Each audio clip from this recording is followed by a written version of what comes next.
The tour is over, and it's time for some rest.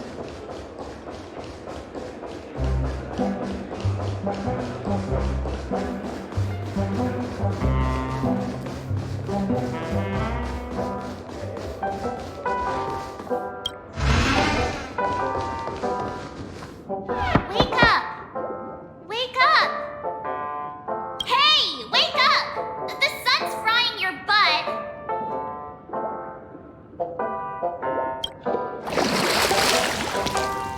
Are you okay?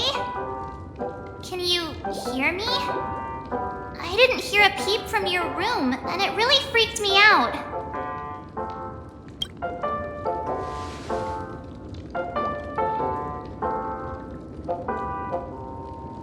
What are you talking about? Are you still half asleep or something? The Order's dream is over. Even though it's been a day, I still break into a sweat when I think about it. Our trailblazing expedition almost ended in Penacony. I'm so jealous that you got a good night's sleep. I was traumatized and too scared to even close my eyes. I thought if I fell asleep, I'd never wake up again.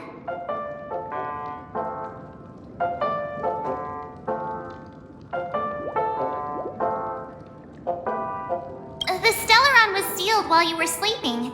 The ordinary people in Penacony have no idea what happened. They just feel like something's missing from their memories. The family's official statement was like, "The Charmony Festival was attacked by an unidentified Stellaron and came to a halt." After all, they can't just reveal the truth about the Order. Now, all the major lineages, except for the Oak family, are dealing with the aftermath. The family has invited the crew to the Radiant Feldspar as witnesses for an important meeting. Everyone's waiting for you, so hurry up and pack. We're leaving as soon as you're ready.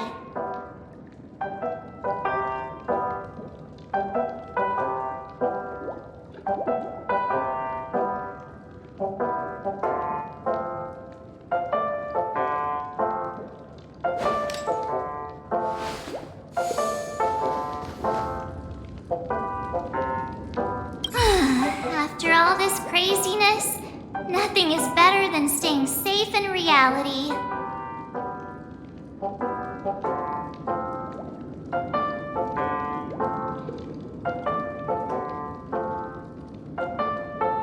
It's a massive airship, and it's awesome!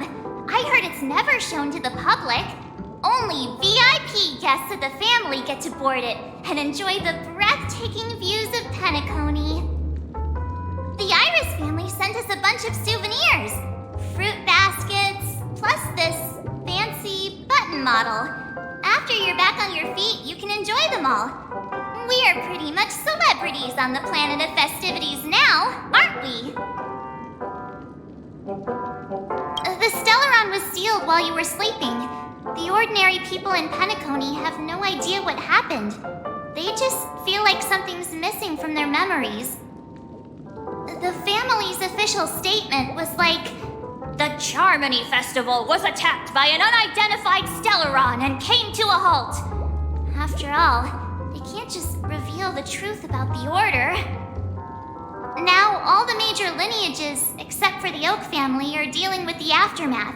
The family has invited the crew to the Radiant Feldspar as witnesses for an important meeting.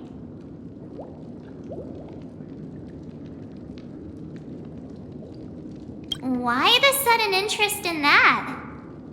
Well, I was dragged into this sweet dream. I felt a cold tentacle diving into my memories, but something else was there. So the tentacle suddenly disappeared. And then I dreamed about stuffing my face with delicious food and going on a shopping spree. Sunday didn't seriously believe that was the life I wanted, right? Breaking free from that cheesy illusion was just a piece of cake. Yeah, let's go. We've got some time before we board the ship, so let's catch up with everyone at Dream Jolt Hostelry.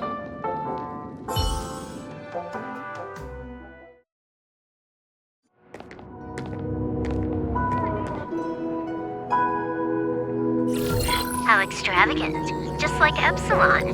How was it? Did it live up to your dreamscape expectations? You already asked that when we first got here. Yeah, and you said no back then. But after all this madness, I'd say you've grown fond of it. Just a heads up, you're still on the Bloodhound family's wanted list, so keep a low profile. And this time, it's Firefly in the picture, not Sam. That's gotta be a whole new experience for you, right? Indeed. In Kafka's words, that's also a missing part of my life. Still, it'd be quite inconvenient if I can't move freely. Could you help me out, Silverwolf? I knew you'd say that. Don't worry. I've hacked all the systems and left no trace. Don't do anything that may draw attention, and don't talk with guards. They might recognize you. Keep these 2 points in mind, and you can go wherever you want, unbothered. Thank you. No problem, Miss Samuel. I love this fake name. Now that we're done here in Penacony, what will you do in your free time? I hear the Genius Society is here. How about we go stir up some excitement? Well, you know my script isn't over yet. I didn't bring you back to hear an answer like that. Don't worry. The script says that I'll experience 3 deaths, but also receive an unforgettable reward on the planet of festivities. How will I know if I don't try? All possibilities exist until the outcome actually happens, right? You may not realize it, but you have a bad habit. Whenever you seem to be asking a question, you've already made up your mind, and no words will dissuade you.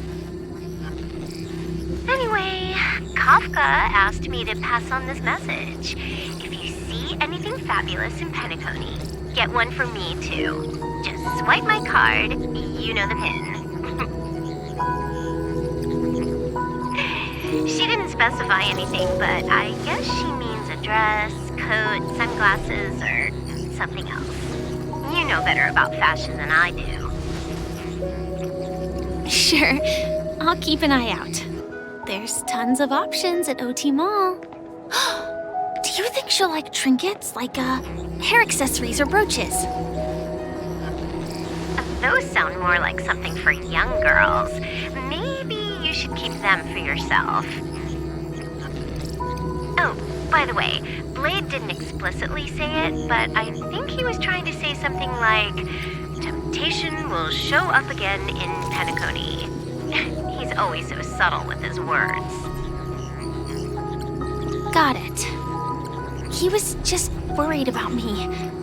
Relax, Silverwolf. You know me.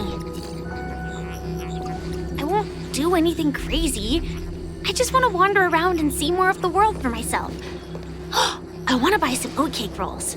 I've had a cake roll every day since I arrived in Penacony, from the first day to the last. But today, I'll buy 2 and give you 1. And if you don't like them, I'll enjoy double the pleasure. Or I can bring one to Kafka. She never refuses. Or maybe I'll give it to Blade. He'll appreciate it. That's not written in the script, right? But as you see, I have added new footnotes to my destiny.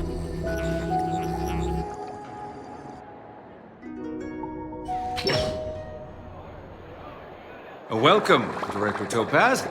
The family ambassadors are still inside making preparations, but the big boss hasn't arrived yet. It'll be a while before the conference starts, I'm afraid. Huh. Quite a spectacle. The family really knows how to make things look impressive. I thought they would choose a more formal and low-key location for the conference. I didn't expect them to go with a luxury airship. About this, Director. I've asked around. This airship named the Radiant Feldspar belongs to the Alfalfa family. This conference between the IPC and the family will have a direct impact on Penacony's future. Such an important event should have been held at well, somewhere secretive in the moment of morning dew. The atmosphere here, it doesn't feel serious enough. If I'm right, this conference is probably just a prelude. Whoever organized it wants to assess the IPC stance beforehand. This influential figure either has their own ambitions and wants to reach a preliminary agreement, or they plan to put pressure on us to make us back off. Your mind is always so sharp, Director Topaz. And when the big boss arrives, please remind her to be cautious and watch out for any traps. Thank you for the reminder, but I don't think that will be necessary. When she's at the table, it's the others who need to be cautious. Just tell everyone on our team to stay focused on their tasks and not worry about the negotiations. Oh, got it. I'll do it right away. Oh, and one more thing. Don't call Miss Jade Big Boss in front of her, or there will be serious consequences. I mean, really serious. Got it. Thank you for the reminder, Director.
Oh, free stuff.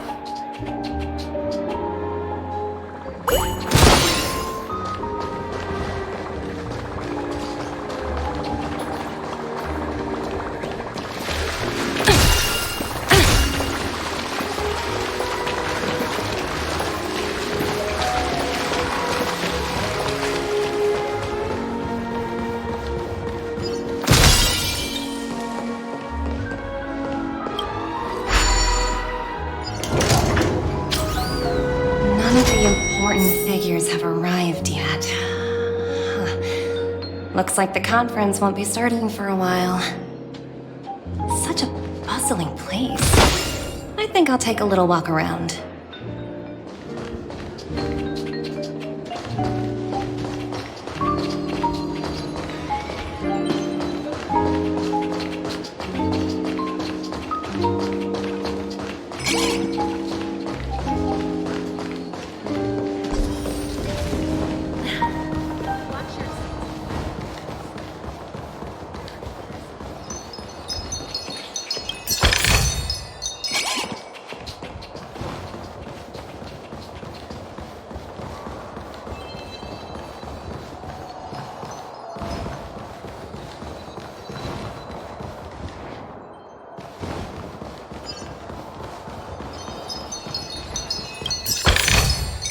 Hard work pays off.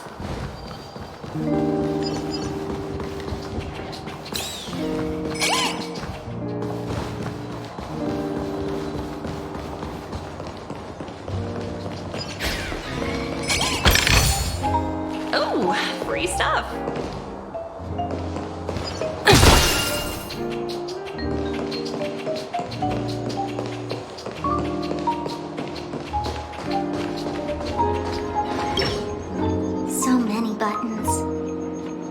centuries would it take to press them all? Huh. Didn't expect those pooches to actually recycle them all. Huh? What are these?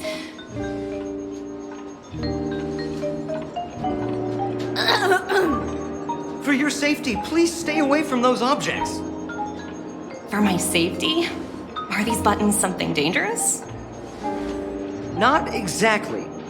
Lately, there's been a prankster in the Sweet Dream who's been handing out strange button devices to anyone he meets. According to those involved, he said something like, "Just press this button and all of Penacony will explode!" Luckily, no one believed him. Still, the Bloodhound family collected these buttons just to be on the safe side. Where's that prankster? Haven't the hounds caught him yet? Yeah, that guy has some skills, I'll have to admit that. However, you know, the Bloodhound family won't give up. Whoever disrupts order in the dreamscape will face severe consequences. Anyway, the family will deal with these things. Please, kindly keep your distance.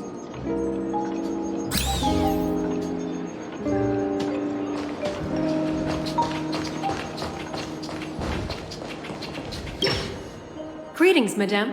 What can I do for you? Hello. Could you tell me more about the Radiant Feldspar? I assume you are the ambassador of the IPC Strategic Investment Department. It's my honor to assist you. The Radiant Feldspar is owned by Mr. Odie Alfalfa, head of the Alfalfa family. Mr. Alfalfa invested a significant amount in building this luxurious airship an Ember era ago, and it has been sailing across the 12 hours of the dreamscape ever since. Oh, so it's owned by old Odie himself. No wonder the ship is so lavishly decorated. Indeed, Mr. Alfalfa has impeccable taste. Only the most prestigious guests are invited by the Alfalfa family to board this airship. Please allow me to continue my introduction. The Radiant Feldspar had been cruising over the Sea of Dreams in Penacony for an entire Ember era. But its voyage was temporarily halted due to the recent reverberation. Reverberation? Such a formal way of putting it. You're really downplaying the whole thing. I apologize. Please continue. Following the previous reverberation in the Sweet Dream, the Radiant Feldspar had to suspend its voyage temporarily. Thankfully, the factors that disrupted the dreamscape have been resolved. However, due to, well, certain special reasons, the Charmony Festival, originally scheduled at the Penacony Grand Theater, had to be temporarily postponed. So, Mr. Alfalfa suggested relocating the Charmony Festival to the Radiant Feldspar, taking this opportunity to announce the resumption of the airship's voyage. Ah, well, that would meet the family's needs and also create momentum for Mr. Alfalfa himself. Quite fitting for a legendary tycoon like him. Thank you for explaining matters to me. Goodbye.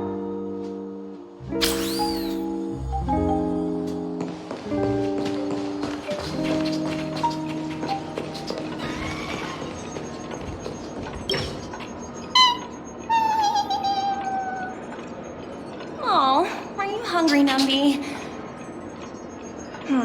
Food in the dream.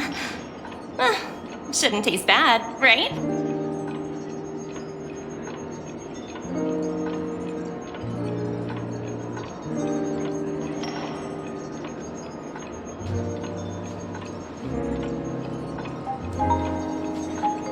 Numby! Yes!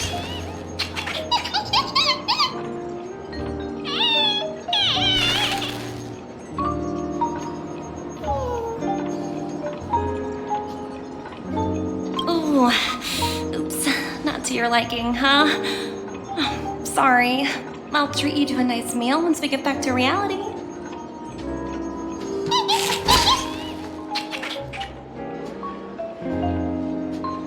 Hello? The Talent Motivation Department? Again? internal review. Will it ever end? I'm working on a major project. I don't have time to squabble with you guys. The way I handled the Urillo case was approved by senior management, and all of the project logs and calls are complete. Can't you check on them yourselves? I just don't understand. Why are you so fixated on this minor case and constantly escalating it? Seriously, what's your purpose? Sounds exhausting. Why not just hang up? In my opinion, you handled that project quite well. A little ball of ice in exchange for the Astral Express's good favor. That's not a bad deal for the department. It's been a while, little Yelena. I've been looking forward to working with you. Never imagined this day would come so soon. Is there trouble? You can tell me anything. Just like old times. It's been a while, Madam Jade. I'm honored to have the opportunity to work with you. You're still so formal, aren't you? Forget about the hierarchy and treat me as your equal. No need for unnecessary titles like Madam. I'm sorry, but it might take some time to get used to that. After all, you are a senior. Well, now that we're both members of the 10 Stone Hearts, I need you to be at your best, especially since the upcoming negotiations leave no room for error. As sharp as you are, I'm sure you've figured out the true purpose of this conference, right? I believe old Oti has taken it upon himself to test our limits before the official negotiations between the IPC and Penacony. That's true, and it works in our favor. Do you know why? If we can reach some sort of agreement with old Oti beforehand, and gauge our opponent's boundaries, our future negotiations will go much more smoothly. That's the obvious benefit. Exactly. And the hidden benefit is that as the head of the Alfalfa family, his actions suggest that the 5 lineages might not be as united as the Odes of Harmony would suggest. As long as the influence of Harmony hasn't completely permeated their core, personal desires will always have their way. Thankfully, influential figures in Penacony haven't entirely suppressed their own desires. It's similar to the power struggles within the IPC. The supposed all-for-one philosophy shared by the 5 lineages. It's just a slogan now that the Dream Master has gone. After the downfall of the Yoke family, old Oti's faction became the dominant force in Penacony. Even if we consider only the succession order, he's the longest serving and most senior among all the family heads. Yes, that's exactly why we need to handle the conference following an agreed-upon strategy.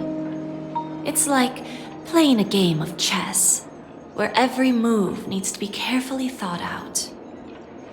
Absolutely. The 3 steps of negotiation. Listen, test, and strike. That's what you taught me. Pretty clear. Although, you seem to have changed the order in the Yarillo case. That was based on my personal experience. I apologize for interrupting your conversation, but the family head is ready to meet the ambassadors from the Strategic Investment Department. Time to get to work. Let's prepare ourselves and meet that esteemed supporting actor.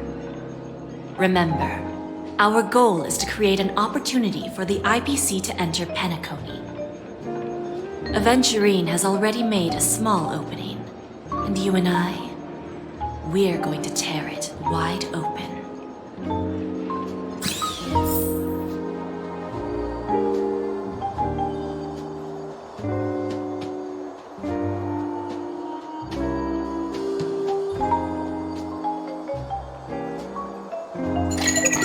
Hi, this is Toga speaking.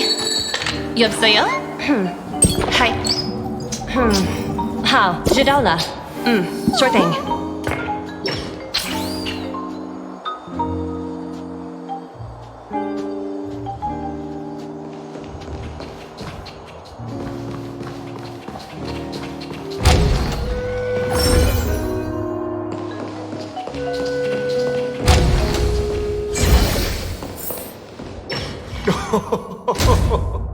Welcome aboard my ship, the Radiant Feldspar. Smart and charming ladies.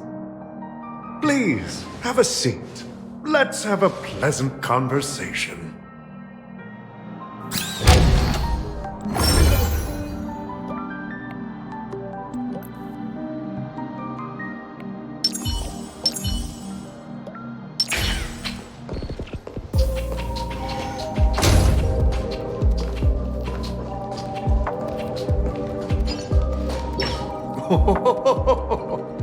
Welcome aboard, my dear ladies. Forgive me for any lack of attentiveness that might have led to a lengthy wait outside. No problem at all, Mr. Alfalfa. It's my honor to meet you in person. You may not be aware, but the book Odi Alfalfa, the biography, is a must-read for all Strategic Investment Department employees. After all, to many, you are the legendary figure who single-handedly built the Penacony economy. I expected no less from the 10 Stonehearts from the Strategic Investment Department. You're definitely skilled in the art of conversation. I always enjoy talking to smart people because we don't have to beat around the bush. We can just get straight to the point instead. Since I invited you IPC ambassadors on board, I'm sure you've figured out the topic I'd like to discuss, yes? The future of Penacony, if I'm not mistaken. Precisely. Those few words represent a terribly complicated situation indeed. Let's take that golden-haired guy who's not showing up, for example. He put in great effort and almost got himself killed. But what was it all for? Wasn't it eventually to create an opportunity for you IPC to regain control of the precious Astana? The wisdom and experience you've accumulated over 10 Amber Eras are truly impressive. Let's assume your assumptions are correct, Mr. Alfalfa. How would you respond to the IPC's actions? I appreciate your composure, Miss Jade. You must have witnessed much in your worldly experiences. However, perhaps you don't know much about Penacony. Old Oti won't sit idly by when faced with a greedy wolf.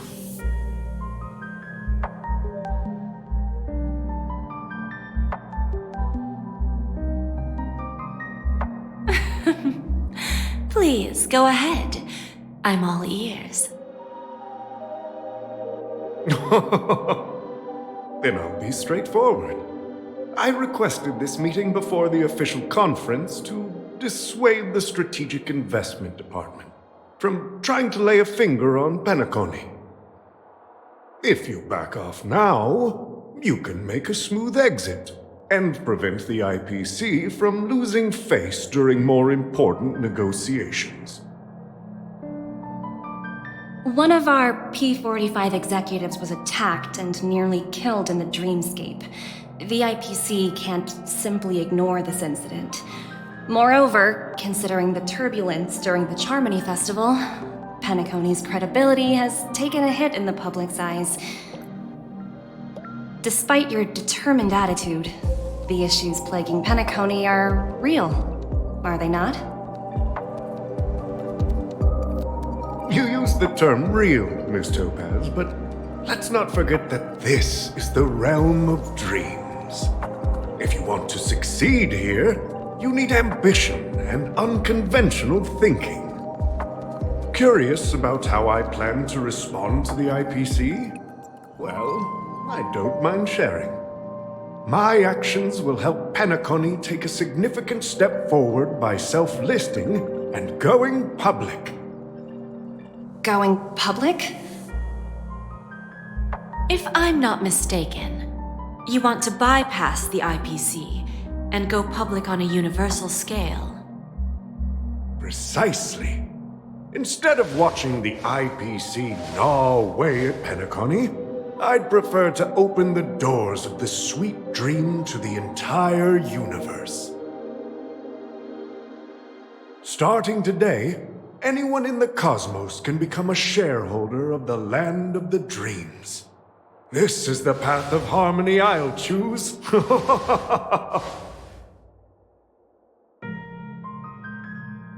This reform should have been implemented earlier, but unfortunately, the Oak family were a bunch of blockheads blinded by order.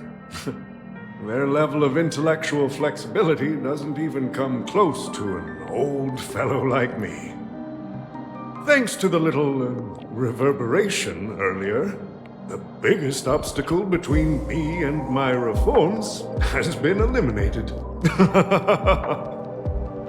The Alfalfa family will publicize the financial results of Sweet Dream Paradise, so that the entire universe can see that despite the catastrophe, Penacony still holds immense potential and opportunities, and that the family remains confident in its future.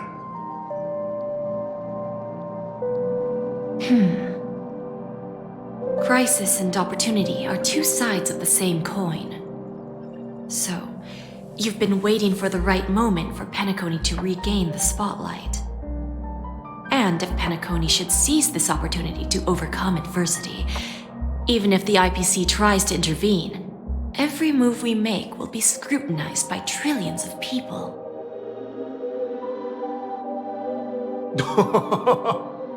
Now I'm convinced that you've indeed familiarized yourself with my biography, Miss Jade. So, about your next move. Please consider it carefully. Indeed. We need some time to digest such a wealth of information. I suggest we conclude the first half of our conference, Mr. Alfalfa. Please allow Topaz and me to confer privately for a few moments, and to respond on behalf of the IPC later. Of course. Take your time, dear ladies.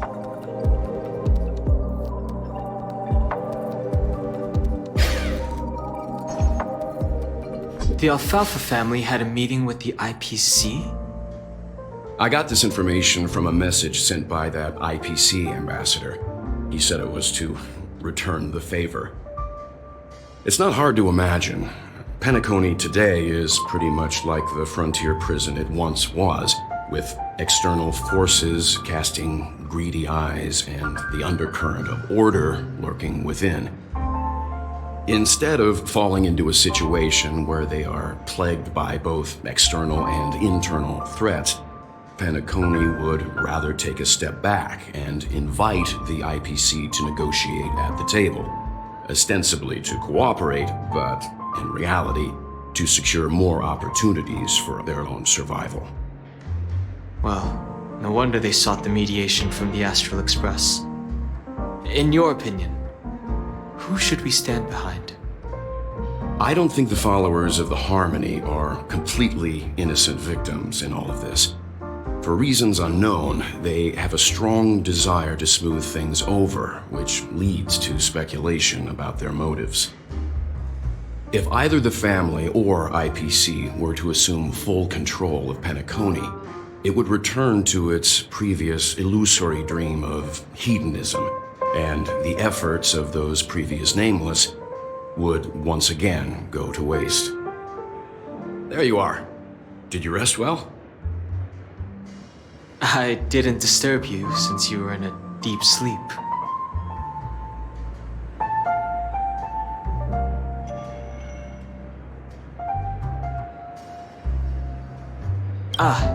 She went to negotiate with the family as a representative of the crew.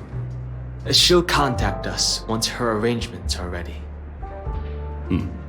After Anna's dream was shattered, the family branch from the Montour system soon arrived and swiftly took control of the situation.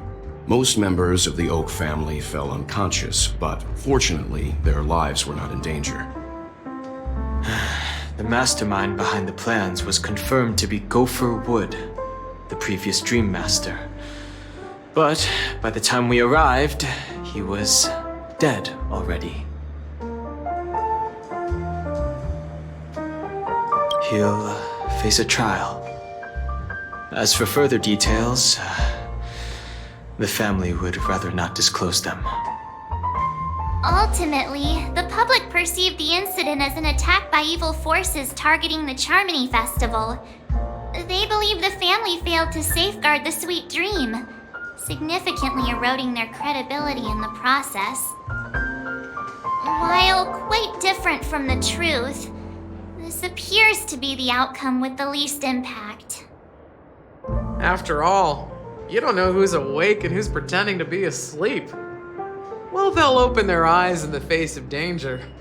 Once the danger subsides, they'll embrace the sweet dream again. Here's a toast, with 3 glasses of Glory of the Trailblaze to all of you. Yeah, it's good to see you all again. Although we might be saying goodbye again after this reunion. When will the Astral Express leave Penacony? We'll stay a bit longer, but not too long. So, this is our final meeting then? If this is a farewell, then it seems to be missing something.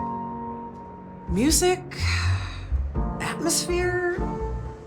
Maybe a special drink to honor those who are not here.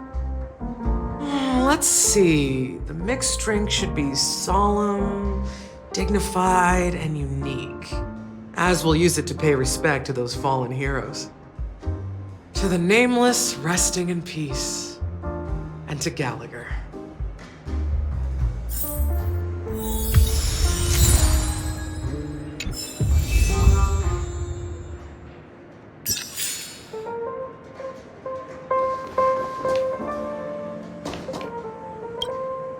This trailblazing expedition has been thrilling and memorable.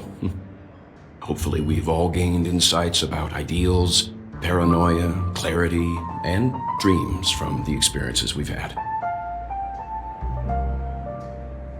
One bird longs for the earth and the other longs for the sky. Even if Robin had to stop her brother with her own hands, she won't give up on him. However, facing punishment from the Harmony is inevitable. He will face a trial. As for further details, the family would rather not disclose them.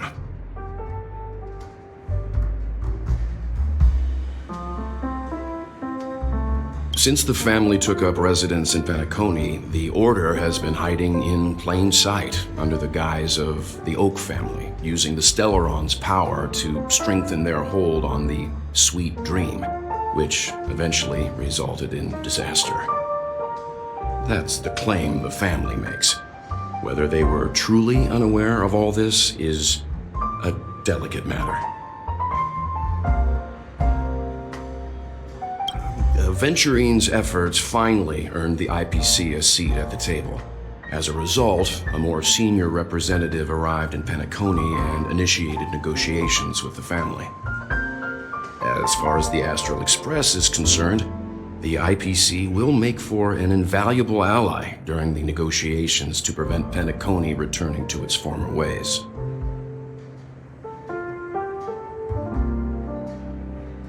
Well, it was somewhat surprising. In that dream, I returned to my homeworld and reunited with my long-lost friends.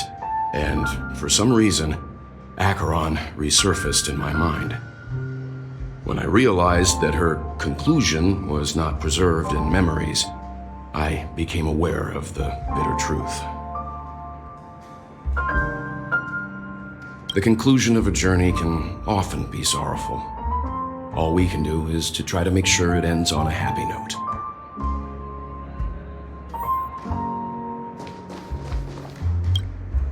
It's rare for all passengers to leave the Express together during a trailblazing expedition. But for Penacony, it seems most appropriate. Given the conductor's presence, there's no need to worry about it. However, it's crucial that we soon return to inform Pom Pom about the Nameless. In my dream, the Express stopped at many places, and passengers came and went. However, the 5 of us were always present, and the journey seemed never ending. Perhaps this could be a deep-seated desire inside me. And upon realizing this, I knew it wasn't real.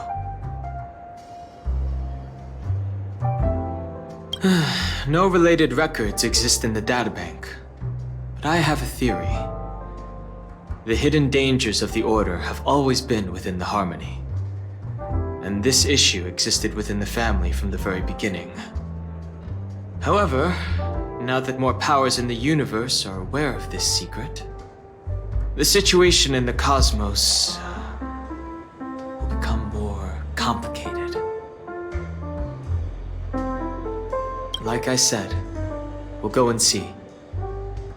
Once we've packed everything, we should head to our next destination.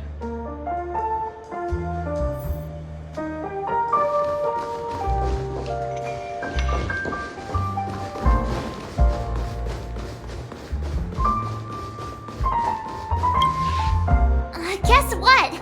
Something weird just happened when I was on my way over here. Someone gave me a strange gift. So I unwrapped it and found out it was a button with a message on the back. Just press this button and all of Penacony will explode. This sounds terrifying.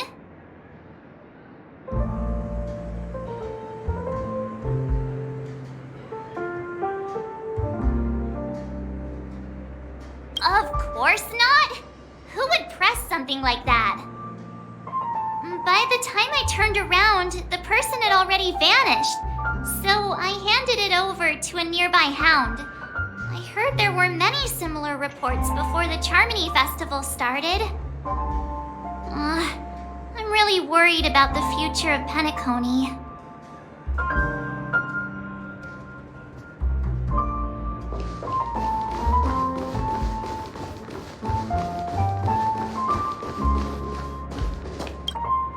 Ready to mix your drink? I'm not sure. I haven't seen him since our last meeting at the lounge. Come to think of it, he always did come and go quietly.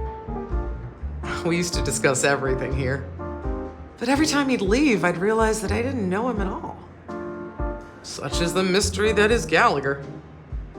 I have a hunch. Perhaps he's already fulfilled his wishes and won't be coming back. Before we start, would you like to talk to your friends? We have plenty of time.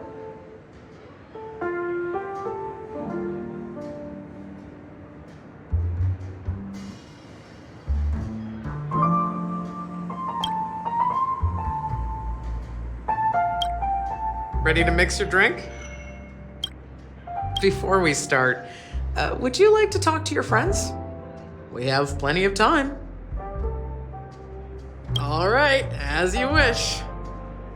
I think I have an idea about what drink to make. Would you like it bitter or sweet? It's up to you. Choose the flavor that suits you best at this moment. Drowning sweetness. One of the most challenging drinks to make. A slight imbalance in the ingredients can result in an overwhelmingly viscous, sweet taste. However, with the right ratios, you get a uniquely sweet drink with a lingering aftertaste. Not a bad choice. Let's start mixing.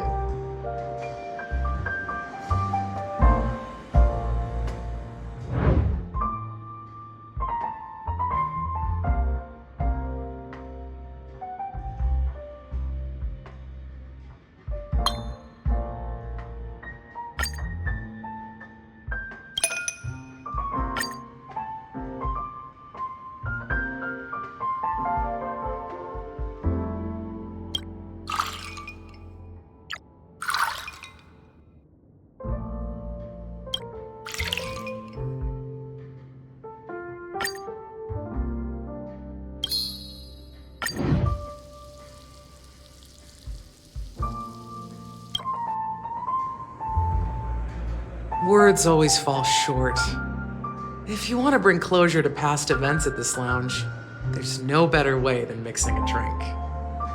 Blend all your memories and emotions together and stir them well. Through the filter of time, what remains in the glass is something to savor. Well, it's done. Here's to the nameless resting in peace, and to my friend Gallagher.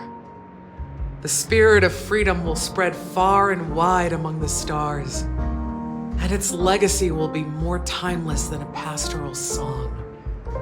We're not accepted by the outside world, so we've gathered here. And one day, our souls will return to the same place. Cheers.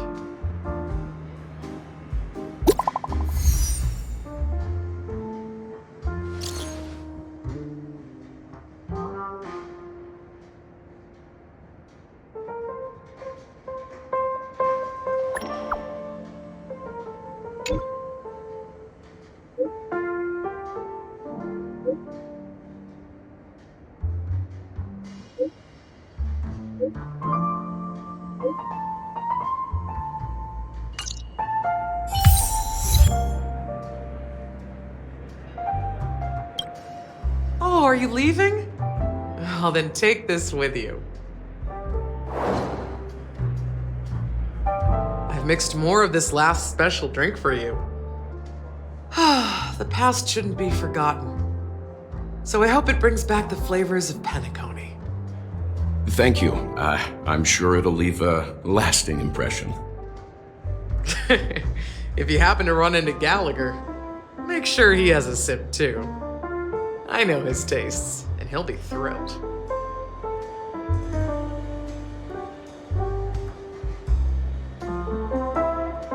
Then, I guess you won't be seeing him. All right, enough with the heavy stuff. You guys have important things to take care of, so let's not dwell on things. Whether it's the Astral Express or Penacony, there's still a long journey ahead. So let's lift our spirits, guys, and embark towards our tomorrows.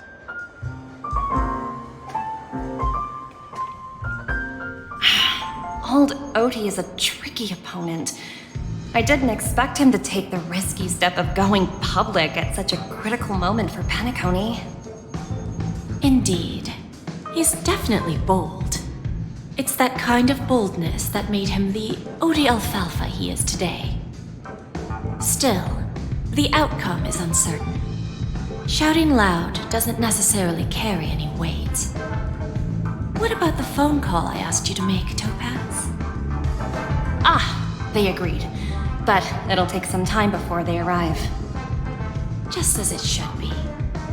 The sweet dew should be served after the bitter poison. Looks like we'll be skipping the exchanging apples step this time around. Now that we're dealing with a greedy merchant, a simple apple wouldn't make a difference. Well, I guess I included myself in that remark too. Now I'm a bit curious, Topaz. Do you think Penacony is a quality asset? Yes. Despite its recent calamity, Penacony remains a top quality asset within the cosmos. With good credit, lucrative potential, and promising prospects. Well, that's obvious.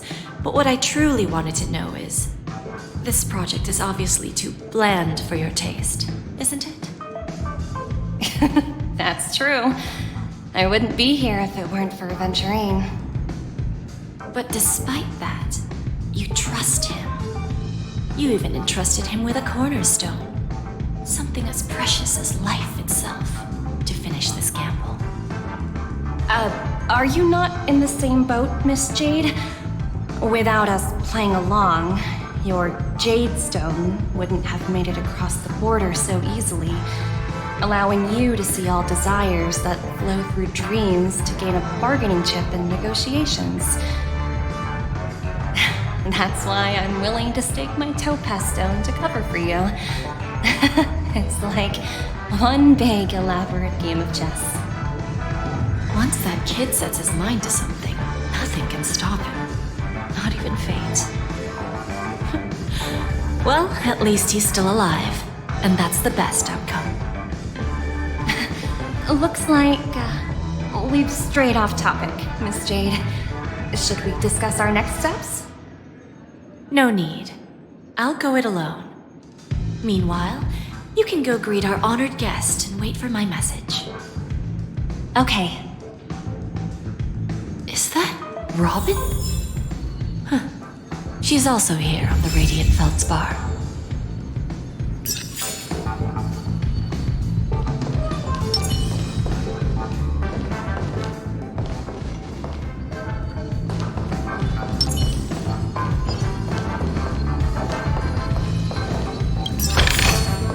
Is that all?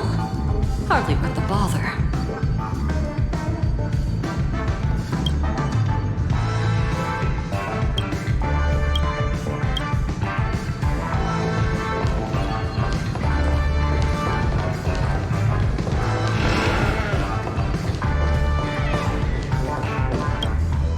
Greetings, Miss Robin.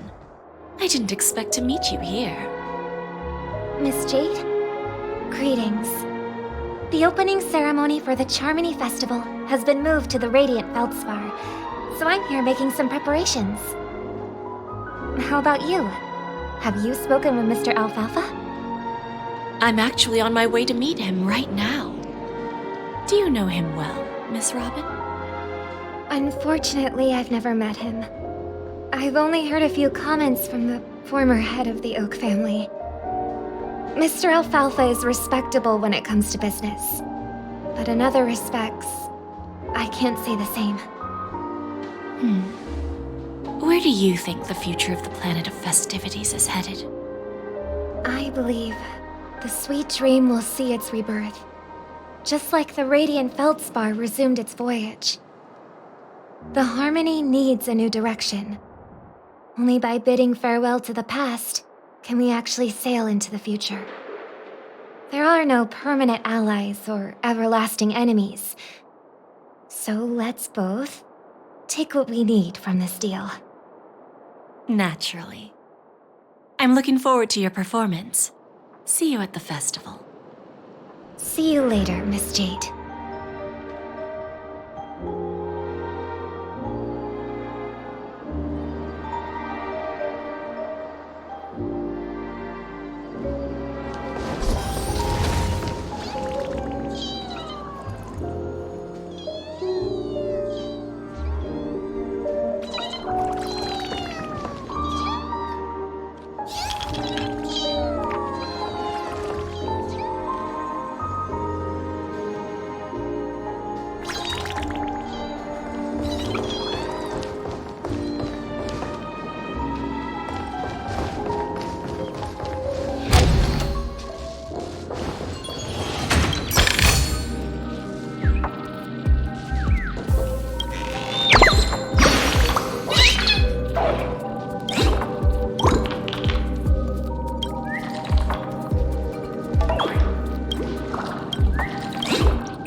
Not exactly eye-catching.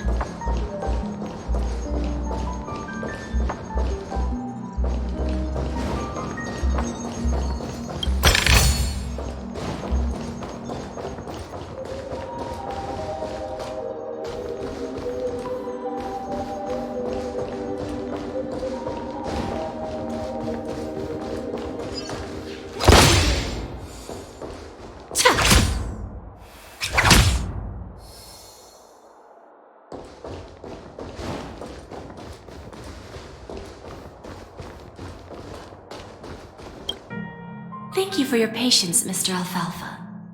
Let's continue our discussion. Figured out something already, Miss Jade? But where is Miss Topaz? Topaz has something else to take care of. You'll be seeing her later. Talks can still continue between the two of us. Is it just me, miss? Your tone sounds very different now. I need to set a good example for my junior. It's not a good habit to be too loose-lipped during negotiations, right? Now we can speak frankly and openly. Do you believe what I said, Odie? You're not the only merchant who has seen the changes in the cosmic market over the past 10 Amber Eras. Interesting. Now that's interesting. Good. It's good to be straightforward. Openness and transparency are my things. So, tell me, what's your next move? Unfortunately, I'd like to speak the harsh truth before laying out my plan. Let's cut to the chase. First, your plan won't work. Penacony has no way of sidestepping the IPC and going public. Second, you can't stop the IPC from entering Penacony. We've got all the time and connections in the world to find a way in. We'll keep tearing down and rebuilding this place until the Asdana system gets used to the IPC's ways again. Now, I'm repeating your words exactly. If you don't want to be a laughingstock and have everyone gunning for you at the official conference, you'd better drop your little pie-in-the-sky plan. Oh, interesting. Indeed. You surely have a way with words. Now, I'm curious to know what you have up your sleeve. Mr. Alfalfa, let's not forget that the IPC controls the biggest interstellar publicity platform. More than half the news networks in the universe take their orders from us. The moment news spreads about Penacony going public, trillions of customers will immediately receive a message like this. The family's protection for Penacony has expired. Any mishaps in the dreamscape could result in permanent brain death. Care to guess how many ways we have to turn Alfalfa credits into worthless junk within a measly 24 system hours? With the entire cosmos keeping a close eye on Penacony, I assure you, it won't be too hard. You really think you can pull that off? Even from Pier Point, as distant as it may be, I'm more than capable of keeping you on a tight leash. However, if you agree to give up that half-baked plan to go public, the IPC will assure you that we'll never jeopardize the interests of the family heads under your leadership. After all, we also need allies here in Asdana. The IPC can assist Penacony with financing, starting by acquiring 30% equity shares. With our financial support, stabilizing and rebuilding Penacony will be a piece of cake. 30% equity, you say? Who can guarantee you won't want more in the future? That's the brilliant part of it all. The answer is simple. No one. There are no guarantees. It all hinges on self-awareness and mutual respect.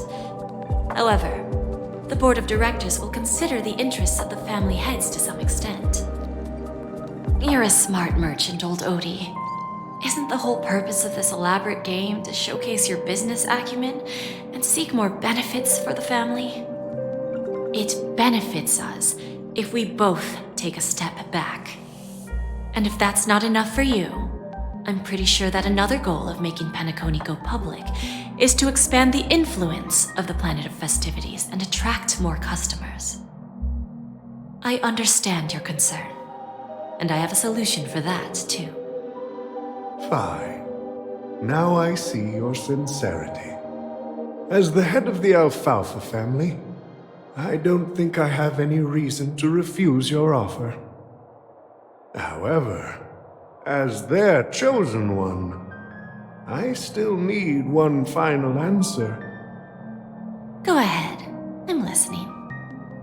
When I was a child, I heard the adults recite the tale of the ancient Amber Era, about the ascension of Shipe, the Harmony, and the downfall of Enna, the Order.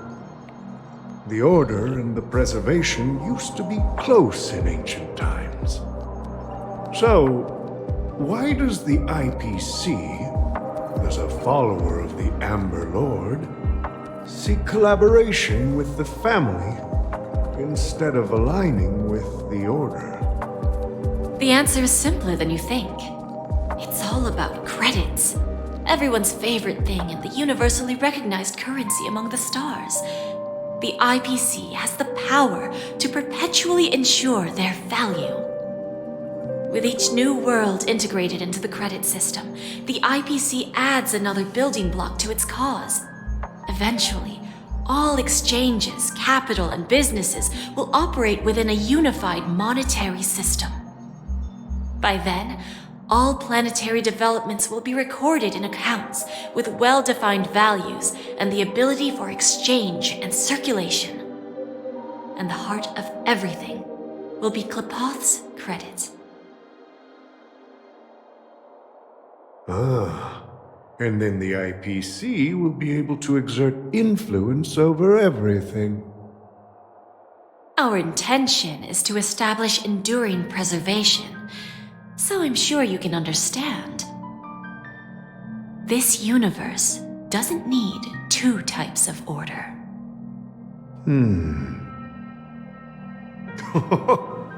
Well said.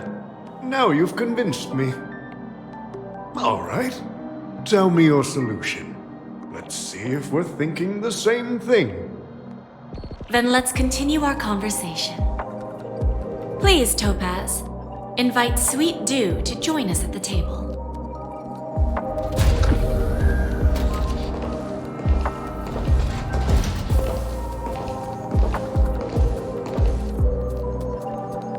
Thank you for your presence, Miss Himeko.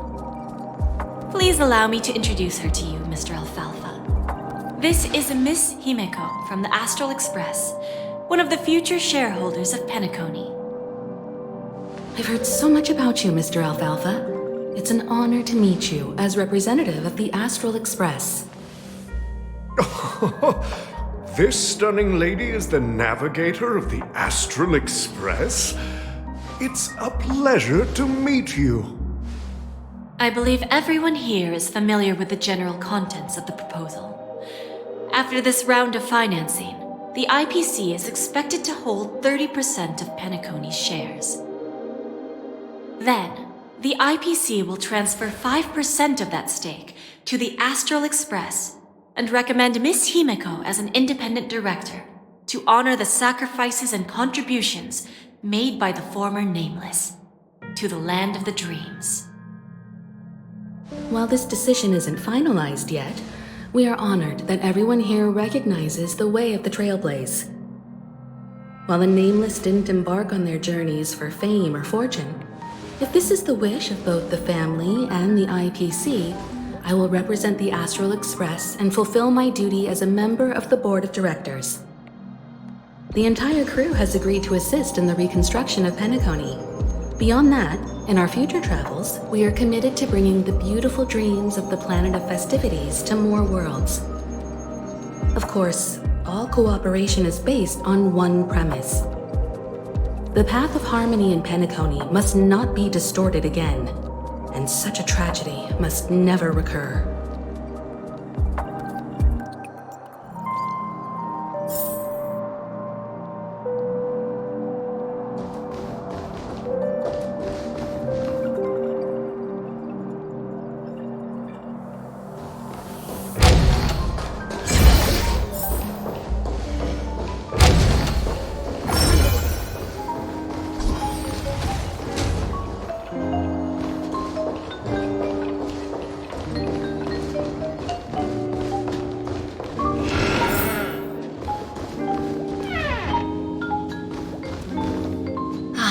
Old OT is in agreement, so the issue is settled, I presume.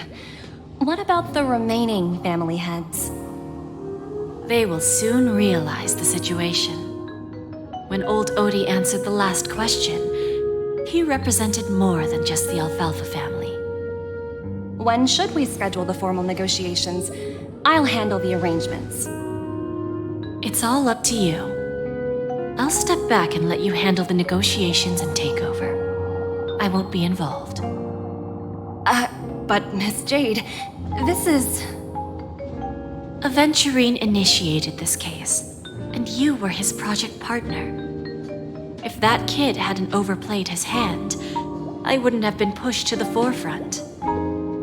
I came here today to help you sort out the toughest issue. I trust you'll be able to wrap things up quite nicely, little Yelena.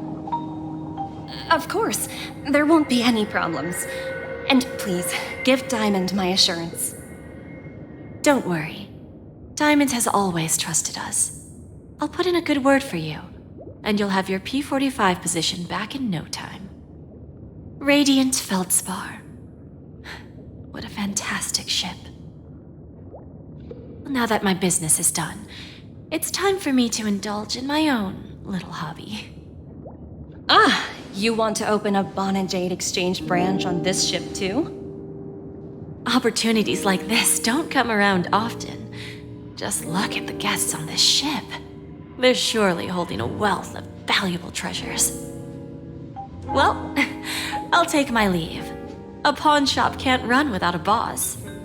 See you around, Topaz. I have one more question for you, Miss Jade. Go ahead. That dose of bitter poison. I'm curious as to how you found this information. I didn't find the information. It came to me. It was from a lady concerned with the future of the Harmony. In return, I've agreed to help her with something, but that's for later. We can deal with it after we leave Penacony. You see, that's what investment is all about. The seeds of opportunity are already sown. They only need a little bit of nourishment to take root. And then after, all we need to do is wait patiently. Like right now, for example. It's just about time my final guest boarded the ship.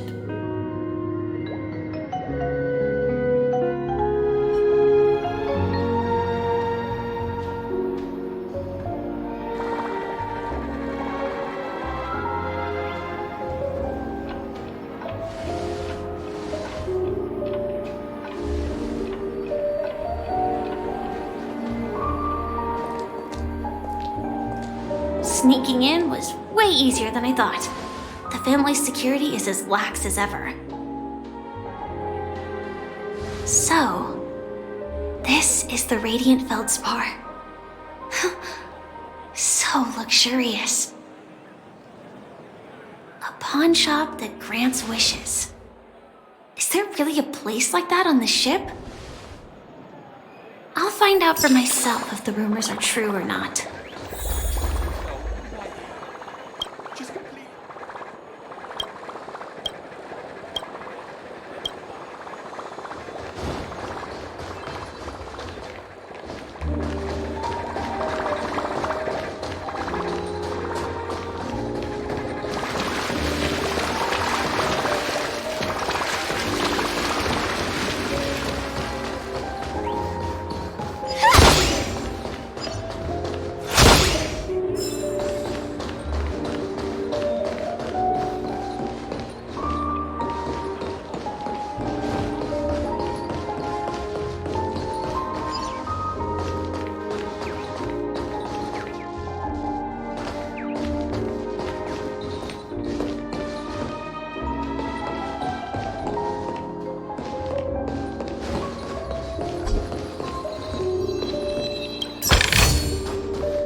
In the blink of an eye. So the Astral Express is here too.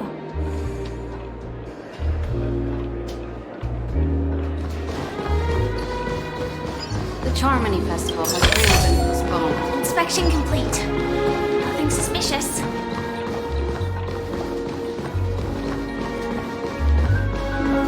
By the way, there's one more thing. Mr. Alfalfa and I discussed it. I'll present a gift to the Astral Express On behalf of the family, as a token of gratitude for the Nameless's contributions to Penacony. Please help me with the necessary arrangements. Right away, Miss Robin. Can I ask you something? Oh, greetings, miss. Is there anything I can help you with? Do you know how to get to the pawn shop? Pawn shop? Ah, you must be talking about Lady Bonajade's place, right? I heard she offers, special services there. I've marked the pawn shop's location on your device.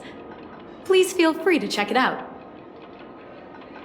Lady Bonajade. I think I've heard that name somewhere before. Was it from Silverwolf? Come to think of it, she disappeared after mentioning that she was going to meet with the Genius Society. I wonder how things turned out for her.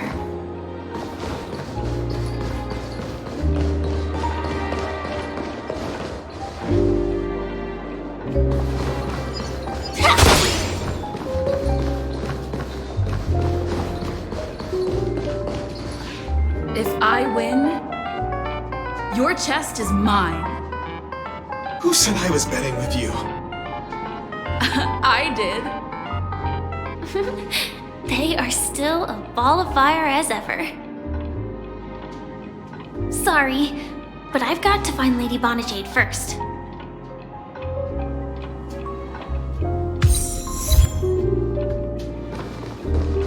No, it's not the best time to do that.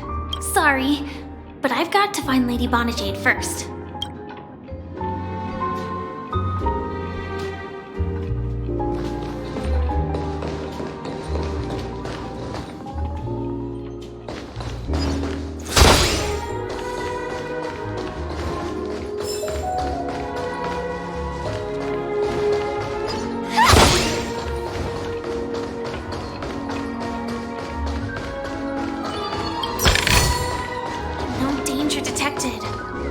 Never let your guard down.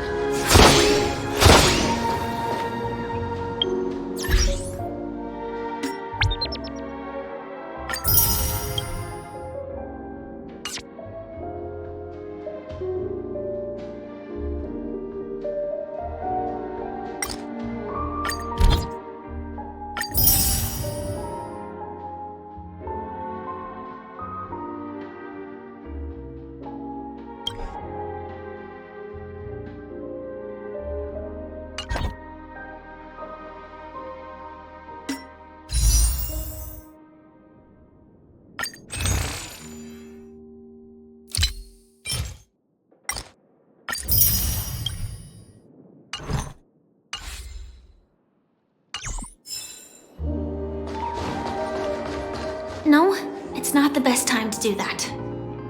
Sorry, but I...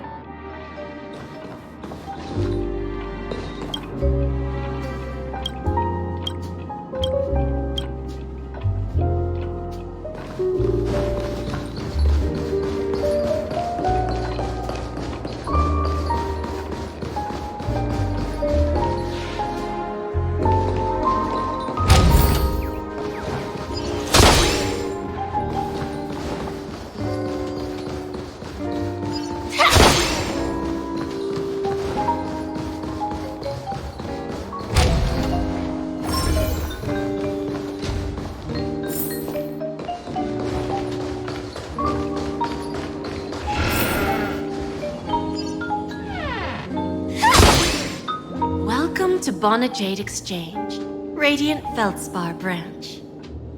How should I address you, dear lady? Just call me Samuel. Samuel. Nice name. So what do you need, Miss Samuel? And what are you willing to give up in return? I want to keep on living. And for that, I'm willing to give up everything I have. Everything you have? That's right. Everything. Miss Samuel, I think you'd best turn around. It seems you're not quite familiar with the term pawn. What do you mean? I mean it literally. I sense your burning desire to live, but unfortunately, you don't have anything of equal value to offer. Okay. A pawn shop that grants wishes. I see. It's just a marketing gimmick. Well, that's quite a harsh accusation. I understand you may not fully comprehend what I mean, but don't worry. I'll help you understand. Go and talk to these people. They're all customers of my pawn shop. See for yourself if their wishes have come true. Once you've done that, come back to me. I'll help you understand the true meaning of pawn and make you realize what you're missing. That Lady Bonajade feels more like a money lender rather than the owner of a pawn shop. Which one should I pop? 1, 2, 3, 4, 5. Don Hung and Void Ranger Jive. Don't change the words. No, it's not the best time to do that. Sorry. I'll catch up with you later.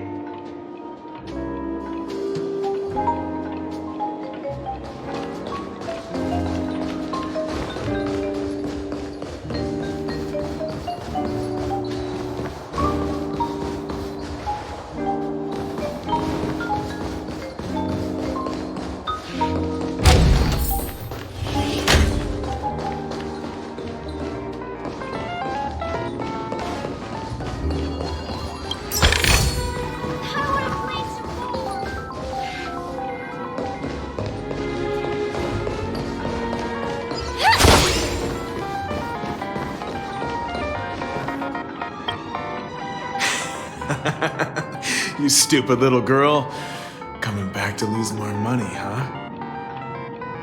Enough talk. Let's get started. This will be our final game. I'm betting my entire fortune. Oh, a big talker, huh? All right, let's see what you've got.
This can't be! You lost to me 10 times in a row.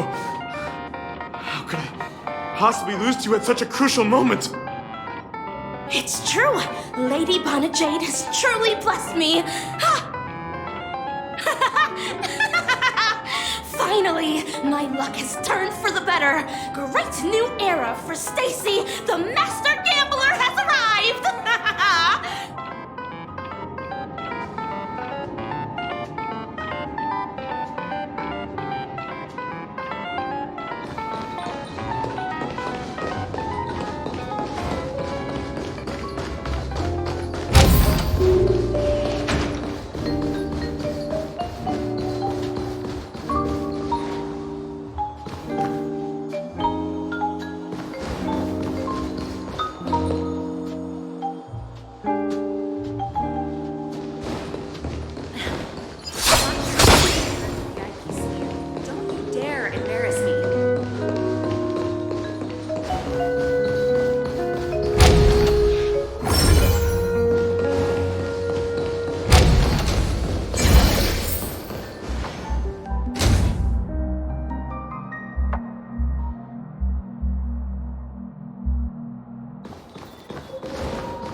Chirp, chirp.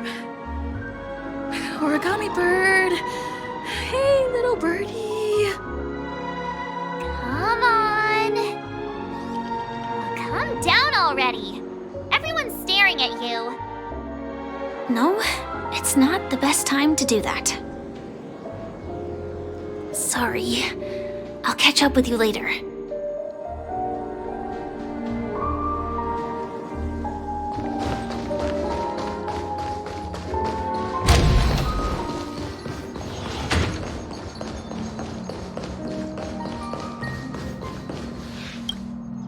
I've prepared a gift for you, Dorothy.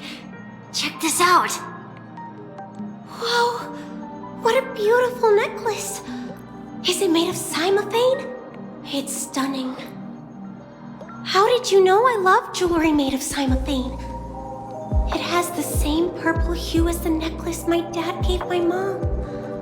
I've never told anyone about it. How did you find out, Del?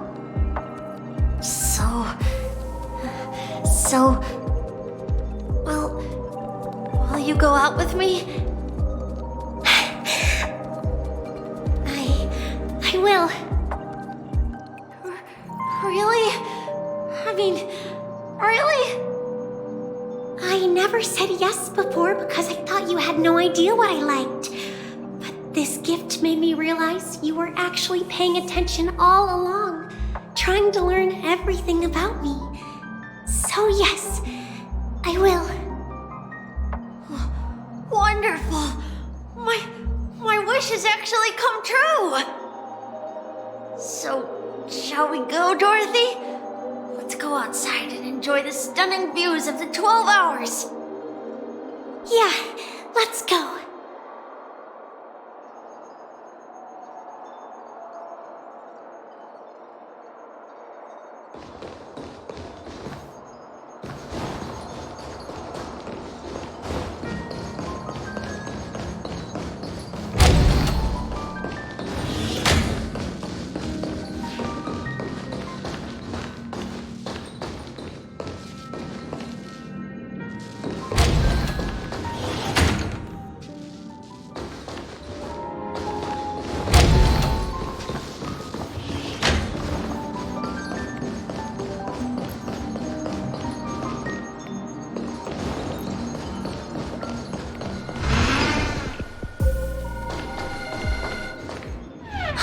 Hey, did you see that?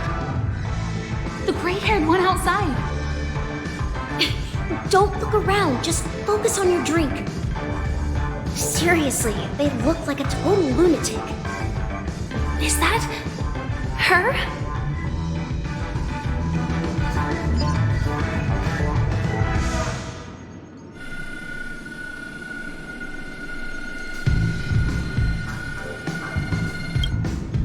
Yeah, you heard right.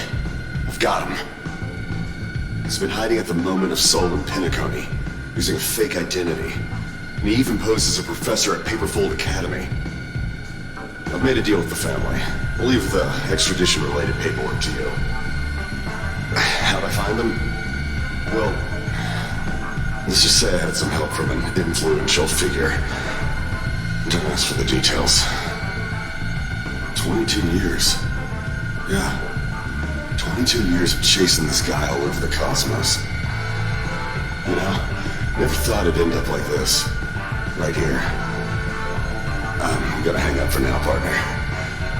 I need to raise a glass to myself.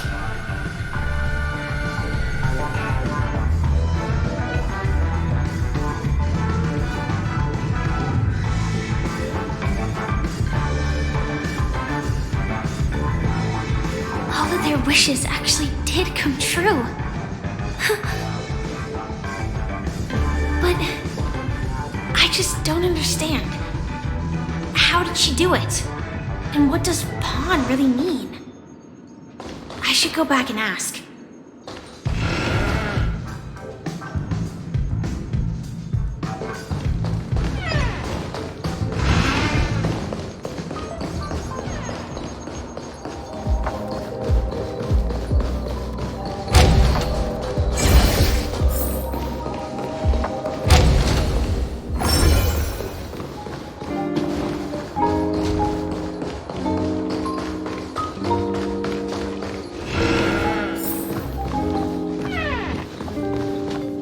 So you're back, Miss Samuel. Yeah. I found those people. And it seems their wishes did come true after visiting the Bonajade Exchange. But I'm not sure what you want me to see. They all seem to be living fulfilled lives. Not so fast. This step was just to show you that the Bonajade Exchange is genuine. That I had the power to grant their wishes. And now, I'll tell you the price they paid. Dell was from a wealthy family. He was head over heels for Dorothy and wanted to win her heart. So he made a deal with me. He put up his entire fortune in exchange for a gift that would impress Dorothy.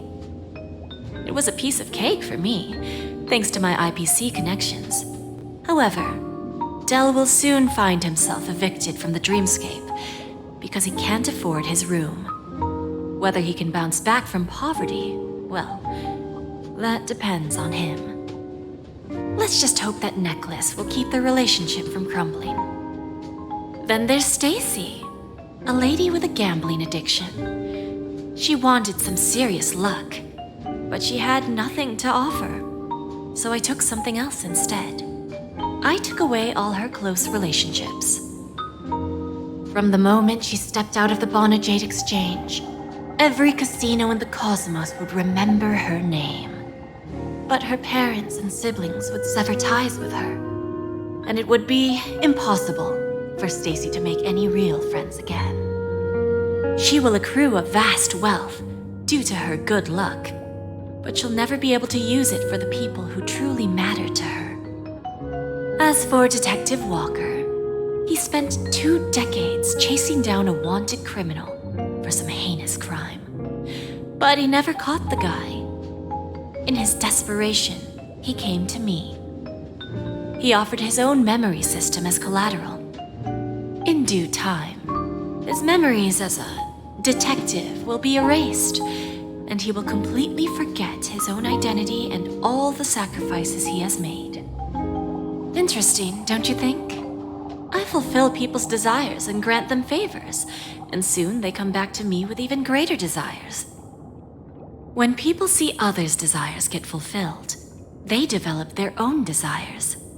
It seems like an endless cycle, but it does have a goal. In the end, I will get what I desire from this whirlpool. And patience happens to be one of my greatest strengths. So now, do you understand what you must give up, Miss Samuel? Or should I address you as AR-26710, a remnant of Glamoth's Iron Cavalry? I'm not surprised. You are much calmer than I expected. Entropy loss syndrome. Truly an unjust misfortune, isn't it? The higher-ups in Glamoth implemented such a failsafe within the genes of their warriors, just to make sure the Republic's most powerful weapons wouldn't fall into the wrong hands. As for the price, those Iron Cavalries weren't exactly seen as regular, independent humans, so there wasn't really a price to be paid. However, you are different. You're now a Stellaron hunter, a living being named Firefly.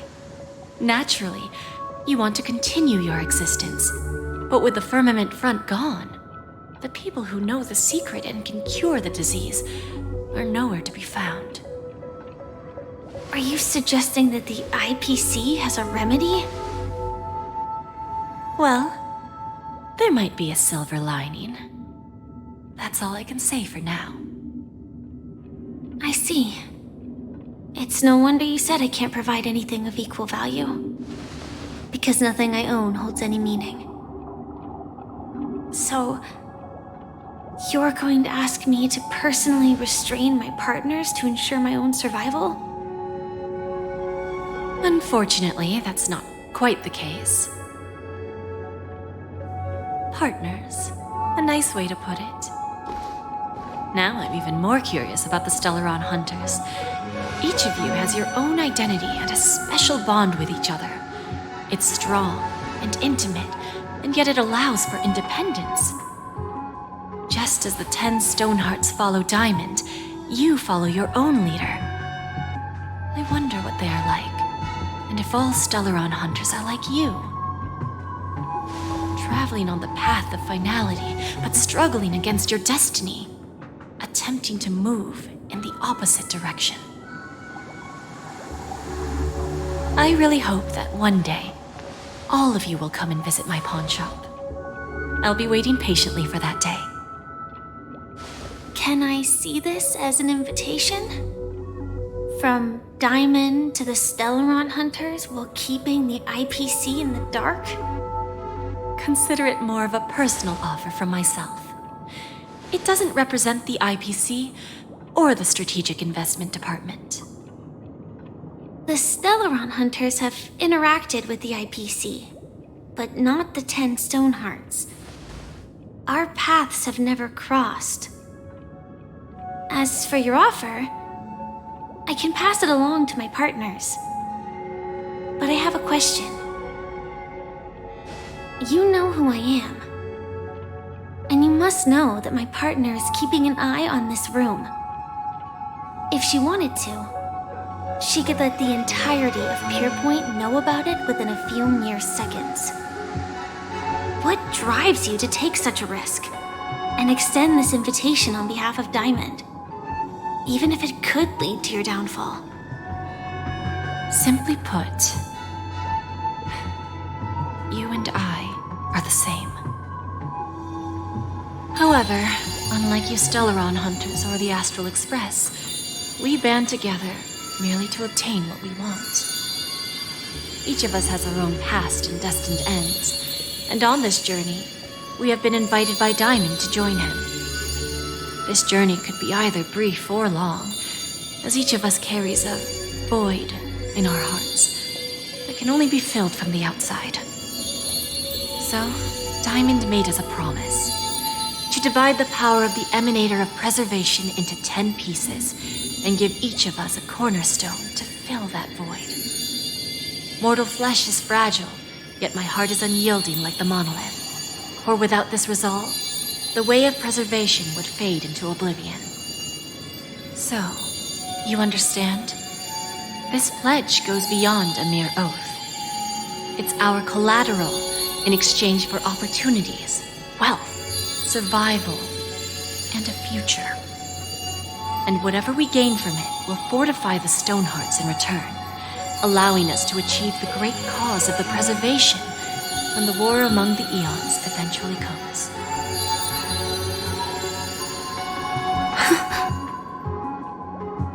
I understand.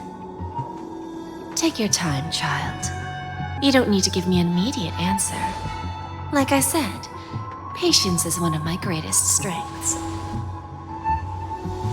If fate turns that page, our paths will cross again. It's a shame, though, that this pawn shop can't give me what I desire. My last attempt in Penacony. Well, it ends with hope.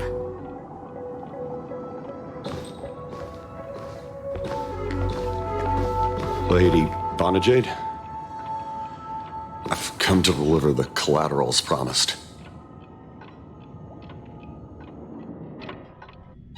Turns out, the meeting to decide the future of Penacony went much smoother than expected.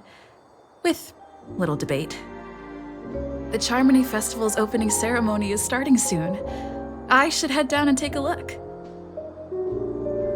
This airship has quite a few treasures, a bountiful harvest.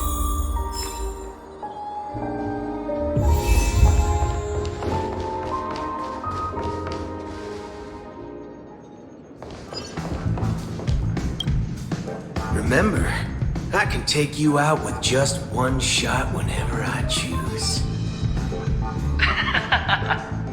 Oh, that'd be my honor. Don't worry, I hate cheating at the table. You better. Look who's here. The great hero of the Astral Express. The most dazzling trailblazer in all of Penacony. Oh, you're here too. Long time no see, friend.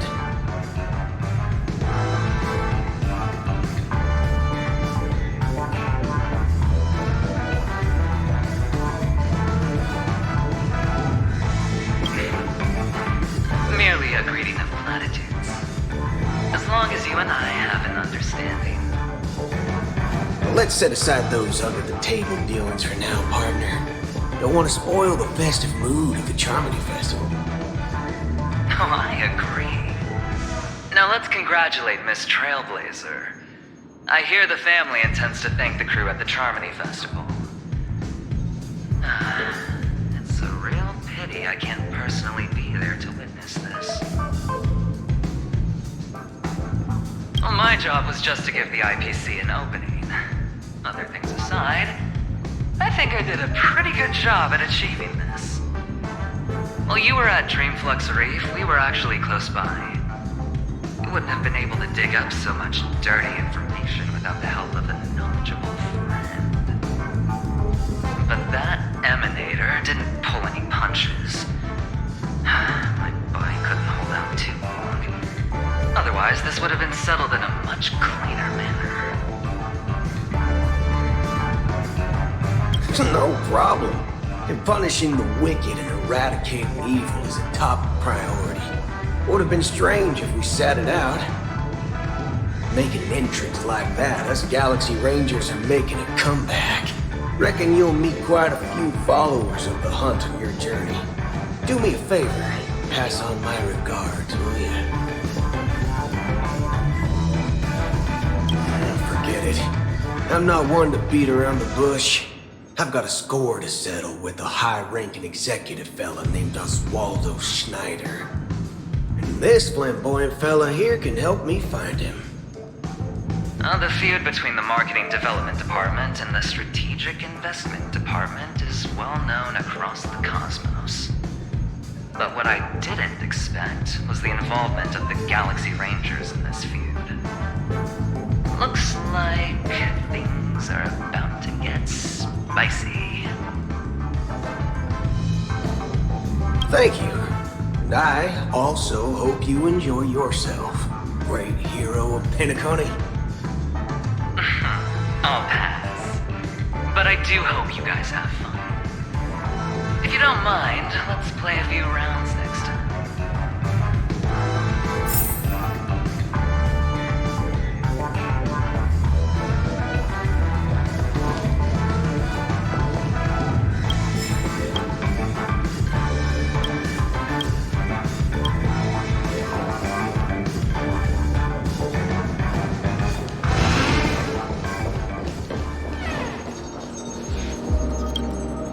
Ah, yes. I remember you. Your performance at Herta's space station was adequate, I suppose. No wonder that gambler likes you so much.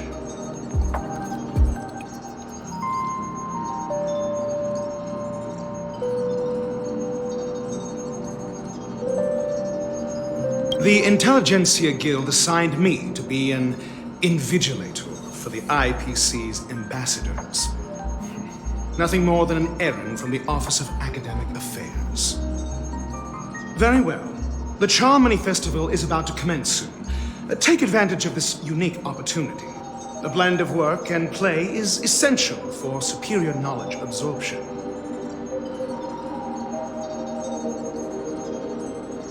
The executives of the IPC and the Guild say that we are strategic partners. Yet, from my perspective, I am invariably the teacher, and he, along with you and every other individual, is the student. From this perspective, Aventurine isn't what you call an ideal student. Yet, he's also not utterly obtuse. Alas, the void within him can never be filled by talent and knowledge.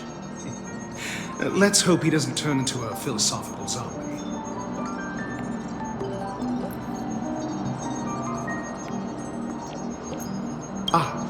Saying such a thing merely indicates that you have not truly grasped the essence of learning. The principle of balancing work and relaxation is scientifically grounded, with the relevant proof process detailed on page 21 of the 31,467th issue of the academic journal Star Season. Acquiring knowledge aims to enhance living.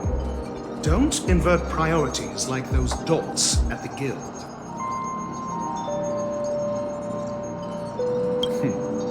Then you'll excuse me.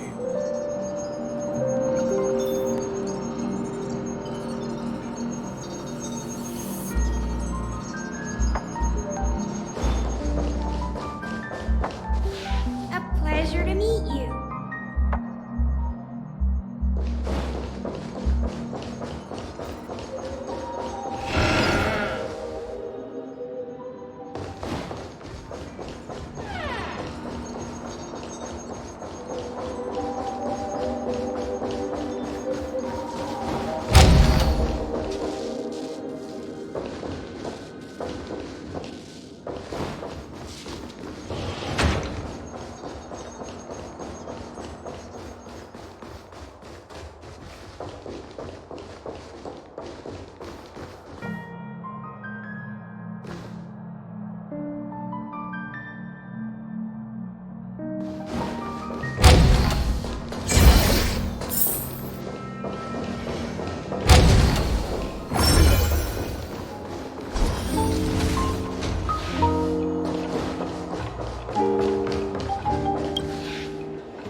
Well, if it isn't my old friend.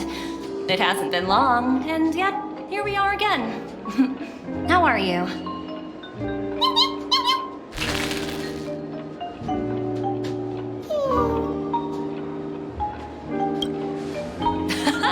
That's what I thought. I heard you guys pulled off a big stunt, cutting down the Oak family in one fell swoop. Such a pity I couldn't be there, or else I would have lent a helping hand. Look how bustling this ship is. Not bad. Someday when I'm less tied up, I plan to host a grand party on my eco-ship, and you'll all be on the guest list.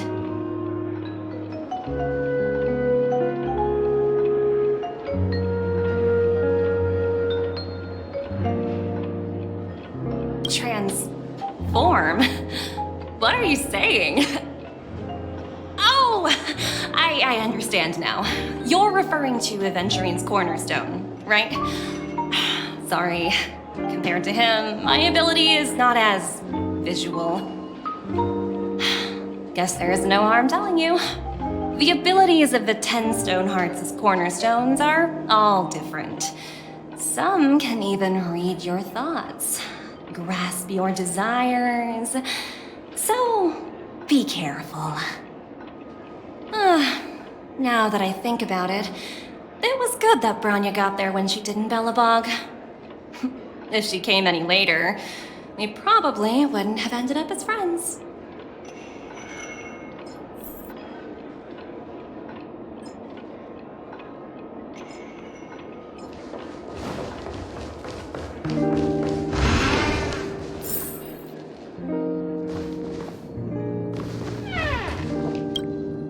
Hey there, lively lady.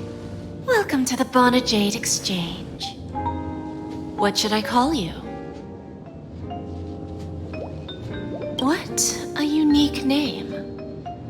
So, miss, what do you wish for? And what are you willing to sacrifice for it?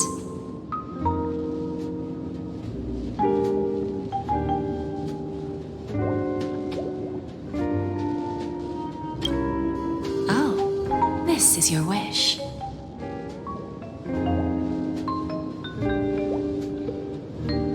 Sounds simple enough. Very pragmatic. Then, let's discuss the cost. I wouldn't be too worried.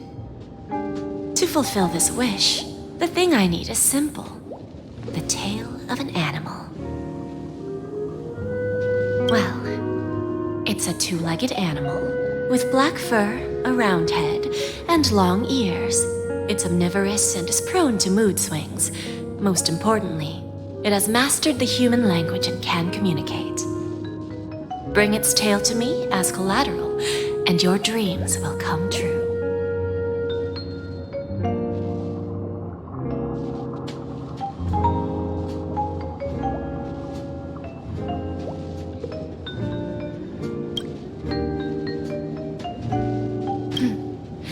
May fate bring us together again, Miss Trailblazer.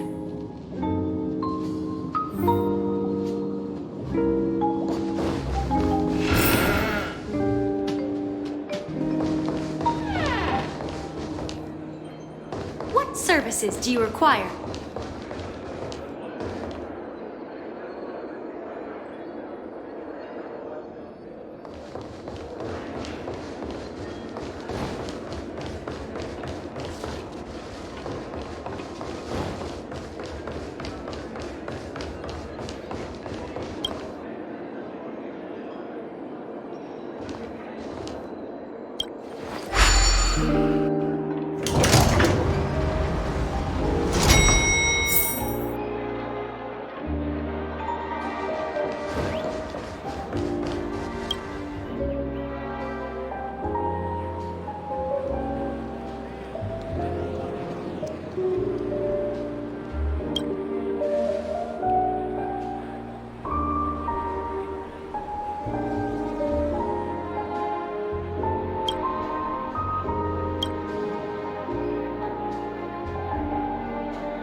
The festival hasn't started.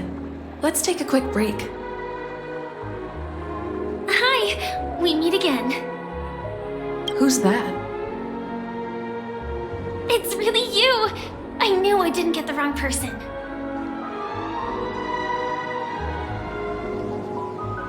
Yes, it's just I didn't get the chance to say hello. There's still some time before the Charmony Festival starts. Do you want to chat?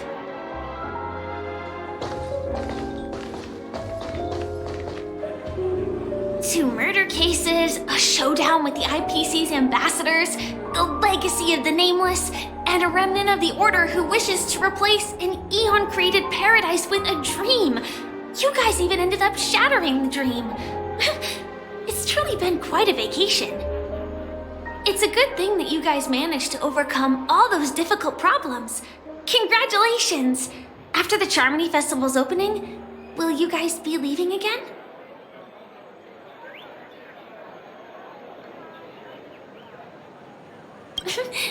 There will always be somewhere. After all, you guys are on the path of the Trailblaze. Before joining the Stellaron Hunters, Elio told me that this journey will tell me how to live on. That's all he said. As for the rest, it's up to me to find out. So, I'll pay extra attention to any leads that will let me live on. This trip to Penacony is no different.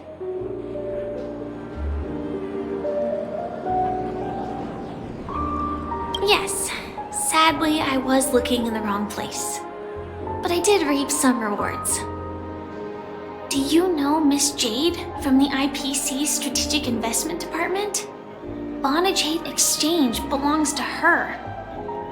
She told me her price, but...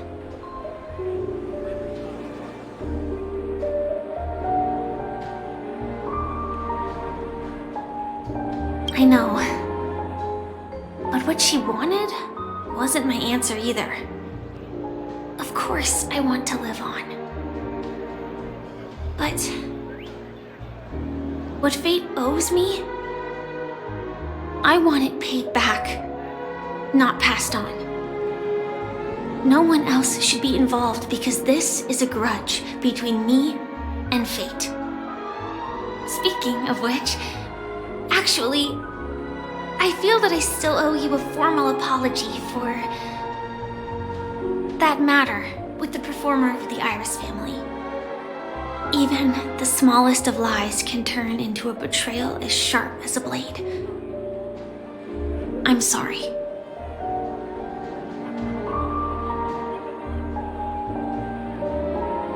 It was an emergency, so I never had the chance to formally apologize to you. And admittedly, I was the one to blame. To me, hiding is much easier than being honest. Yet, I still want to try expressing my emotions as any ordinary person would. It's that girl! Get moving! Arrest that criminal before the Charmony Festival's opening ceremony starts! I can't believe they've chased me this far. Looks like we have to say our goodbyes. Don't worry about me, just go and enjoy the ceremony. The script hasn't reached its end yet.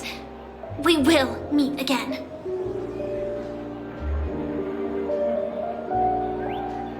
I hope she's okay.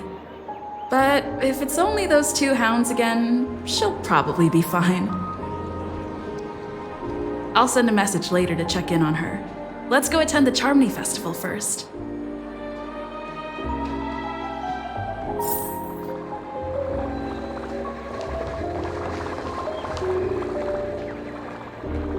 Let's take a seat here. Everything is settled. But there's still some time left. Maybe I should take a walk. Let's keep walking.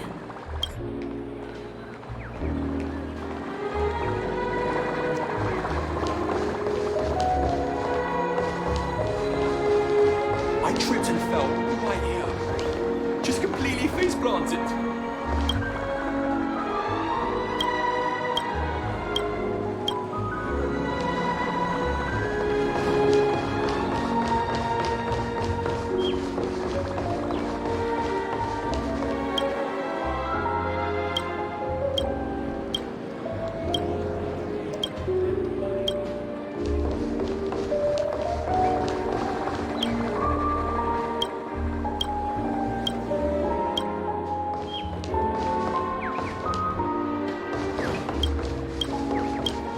Let's take a seat here.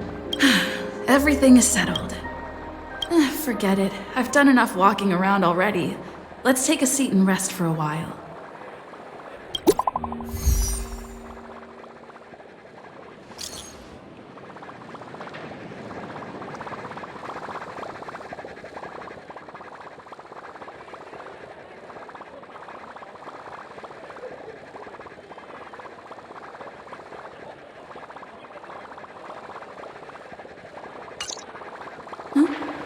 Looks like I don't have to worry about her. Let's wait for the opening ceremony to start.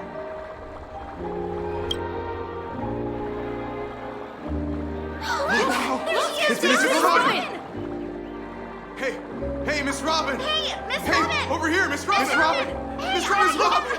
Miss Robin! There it is! Miss Robin! Glory to the family! Glory to the family! I'm your biggest fan, Miss Robin!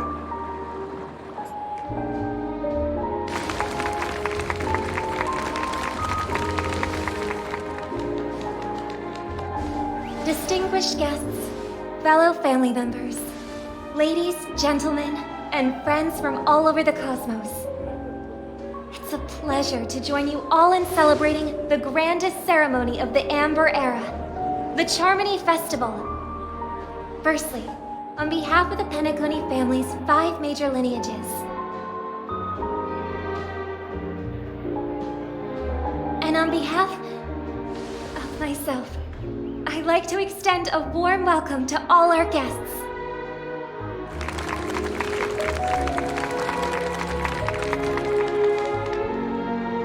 As you all may have noticed, this year's Charmony Festival is far from regular. Thanks to the efforts of everyone, this celebration is unprecedented in scale, with factions from across the cosmos in attendance.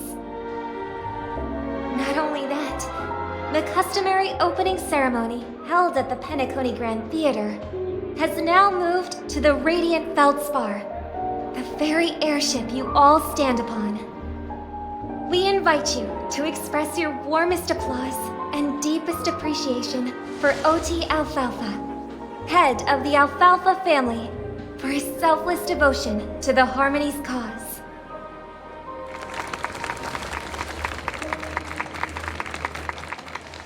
What makes this festival so uniquely significant?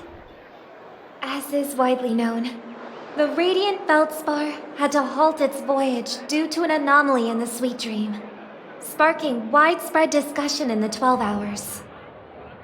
Thanks to the hard work of Penacony's internal and external factions, we've finally gotten the Dreamscape back on track, just in time for the Charmony Festival. And as they say, good things come in pairs. The Charmony Festival not only celebrates this achievement, but also marks the relaunch of the Radiant Feldspar. And finally, the last reason. Does everyone remember the Watchmaker? In truth, the family has poured their efforts into this festival just to commemorate this legendary luminary. The father of Penacony, Mikhail Chard Legwork, one of the legendary Nameless who laid the foundations of Penacony. In the most bewildering times of the planet of festivities, it was he who descended from the sky with his companions, who taught us through trailblazing where freedom lies. It was also they who led the vanguard in the pioneering of the Dreamscape, in exchange for what is now known as the Paradise of Harmony. It can be said that Penacony's splendid success today is deeply rooted in the trailblazing ethos the Watchmaker planted within us. Only by honoring this trailblazing spirit can we fulfill our mission and spread harmony to a broader audience. Aw, that's so nice of her. She's talking about us.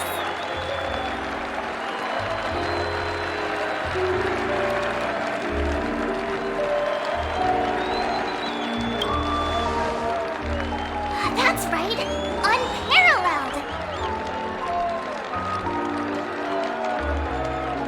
And now, the Sweet Dream is back on track.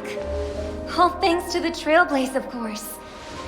If it weren't for everyone on the Astral Express, we wouldn't be able to successfully host this Charmony Festival. Thus, with unanimous consent from the 5 major lineages, Penacony's family, on behalf of all family members throughout the cosmos, offer a token of appreciation to the Nameless. Oh, I wonder if it's gonna be a big one. We will transfer ownership of the Radiant Feldspar to the Astral Express. A meager appreciation that we hope you will accept with grace.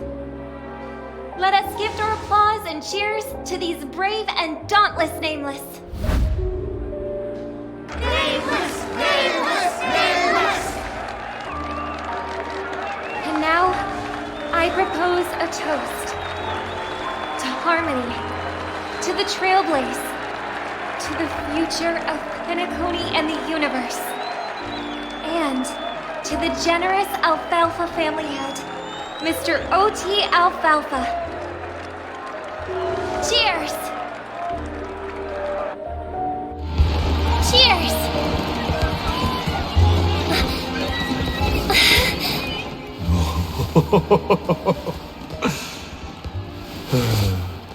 To make a decision like that. This little bird is no less capable than her brother. All's well. Right. But have you forgotten someone, my gray-haired friend? I put a bomb on this ship. You have 10 minutes to find it. Better hurry. When did this get shoved into my hands? There's still so many bombs. Now's not the time for plot twists. I can't handle this alone. Time to create a group and inform everyone.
All set.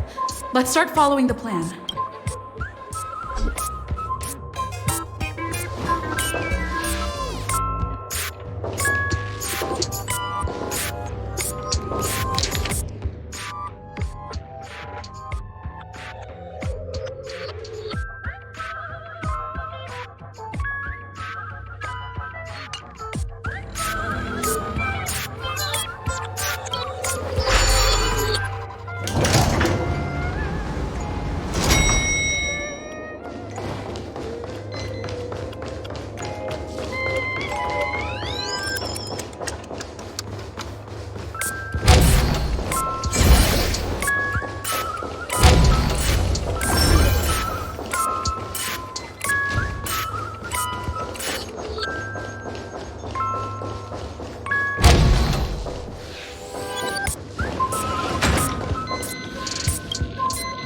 Hello, I'm a bomb. There's still some time before I explode, so you can take a look around first. With you? No problem. Executing self-diffusing program. This won't take long. Now playing Never Give Up, Never Surrender by the trending superstar Ask Ripley from the Epsilon 12 system. Oh, hang on. Penacony's family have not purchased the rights to this song. We can't play it here. How about this? I'll recite it for you. Next up, please enjoy a recital of Never Give Up, Never Surrender. Oh, aha! If you ask me how I feel about you, don't tell me that you pretend not to see. They will never give you up, never make you sad. They will never give you up, never make you cry.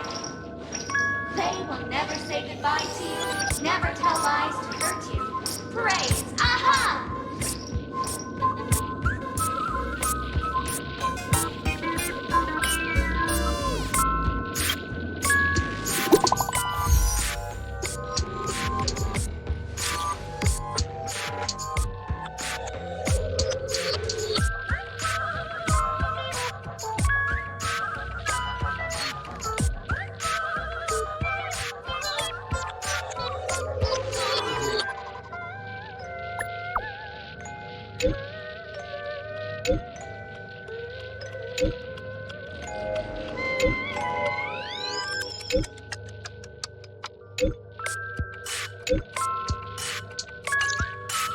At least I made some progress. Gotta keep working at it.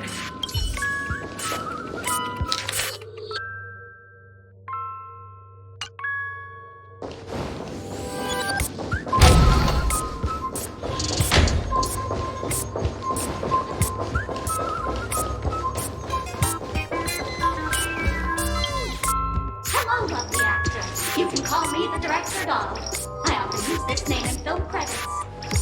If you didn't know, I'm the one who directed the entire farce in Penacony. As the leading lady of the show, what did you think? Feel free to share your thoughts. Well, actually, due to the current plot requirements, you're only allowed to say one line. So please try and resist the urge to share your thoughts. Really? You really have no questions? Okay then, what I do.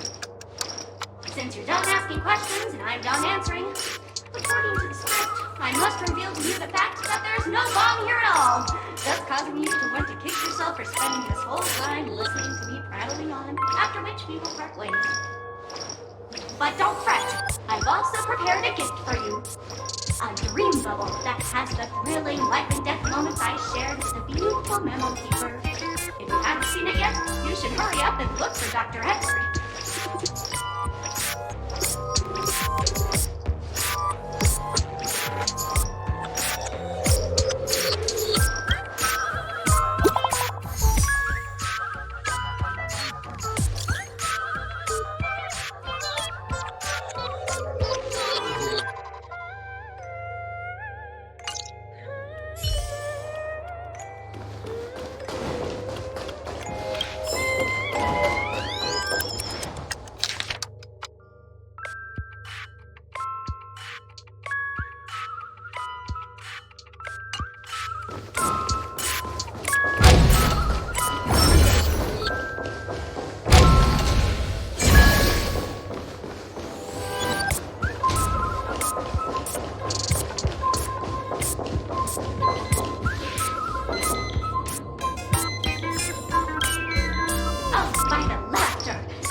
my disguise this quickly!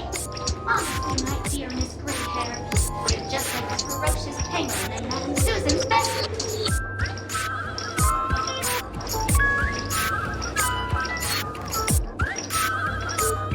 Keep your shirt on. I'll watch the popular local news. I'm on to you. You're here because you accepted bribes from the duplicitous and corrupt leader of that Sparkle gang. The scoundrel who wants to become mayor of Sparkle City. Blazin' Bro! This evil city has fallen into depravity. As the sheriff doll, I cannot idly stand by and do nothing. And now, only this imaginary neutron bomb can completely cleanse Sparkle City of your ilk. If you wish to defeat me, you'll have to face off against the Great Sparkle's dogs. They're my fiercely loyal companions, and you'll never defeat them.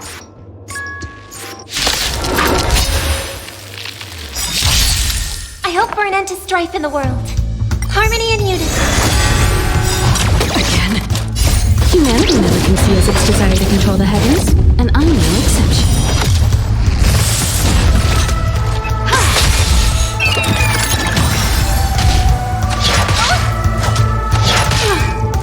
Destined for oblivion. Let's improvise.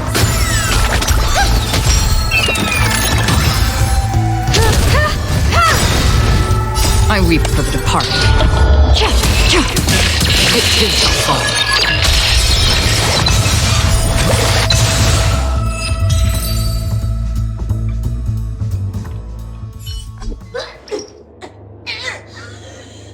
To think I was defeated by the despicable underling of Blazin' Bro. You'll never get away with this. Because I'm just an adorable doll. Not some imaginary neutron bombs.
these parts. And right now, I'm posing as a bomb.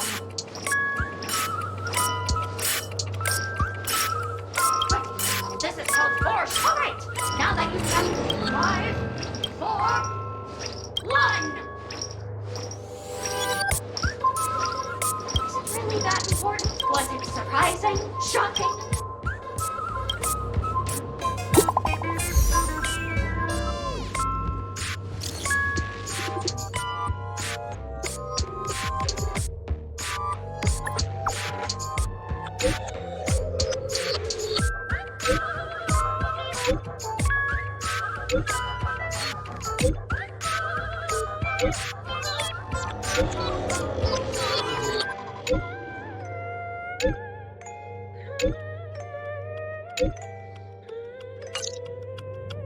Not much time left. I hope I make it.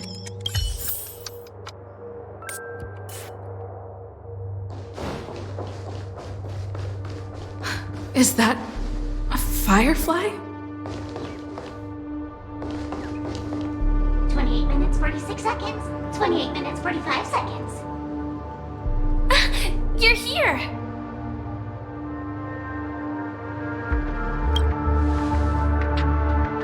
Looks like she also sent you a message. Since you're here, I'll just keep it short. Just over half an hour ago, I received a message from an unknown sender and rushed here as soon as I could. 27 minutes, 51 seconds. The Sweet Dream has lost the protection of the Order. If it were to blow up here, the consequences would be unfathomable. I've scrutinized it for a long time, but the bomb's design is incredibly unique, as if it's been locked by some mysterious path force. Apart from its creator, I fear no one knows how to deactivate it.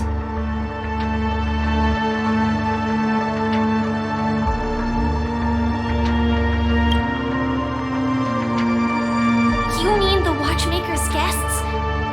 That's a pity. Based on my experience, I don't think any of them can turn the tide on this situation. The Memo Keeper may be able to teleport the bomb to a deserted location, but I have found a note inside the doll.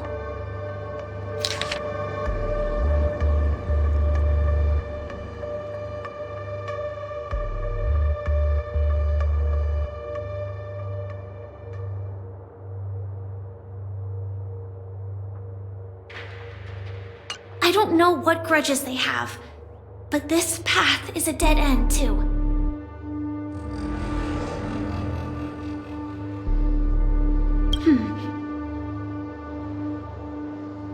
Actually, there might be another way. Do you still remember? The script said that I will experience death 3 times in the Land of Dreams. I think this moment heralds the 3rd time.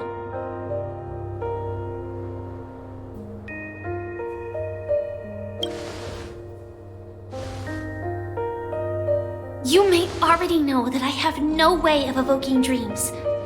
I employ a Stellaron Hunter's special method in order to enter dreams instead. This allows me to perform feats that typical dream chasers can't. As long as I can bear the pain of the Memoria pressure, I'll be able to dive into the primal memory zone beyond the dream and extend a lifeline to the Radiant Feldspar. I will take this bomb into the depths of the dreamscape, as deep as possible where there are no living souls around. That way, at least no one will get hurt.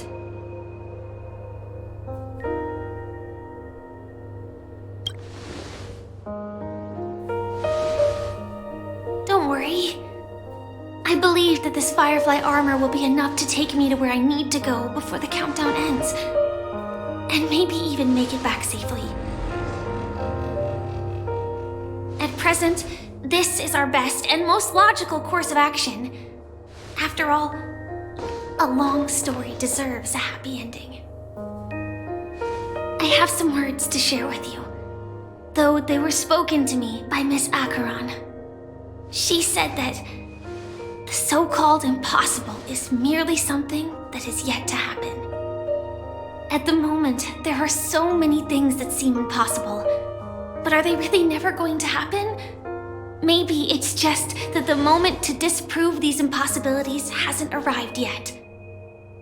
Whether it be a literal ending, suffering akin to death, or a harrowing deathscape. Before the appointed destination arrives, they are all the same. Yet I can still make myriad choices. I also firmly believe that when that moment arrives for us to make a choice, the answer to our end will already be within our hearts. It is not destiny that shapes us, but we who shape destiny. The Astral Express and the Stellaron Hunters are like light and shadow. We walk on different paths, intertwined, moving forward and growing together. Maybe the end is predestined, but it is not today. Since things are going too well, let's speed up the countdown.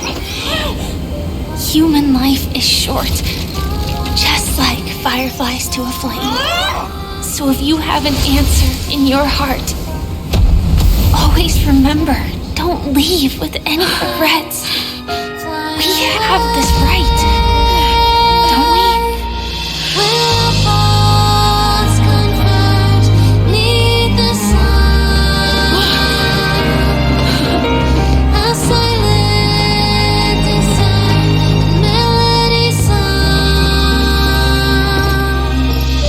Since you care so much about other people's safety, why don't you go take a closer look?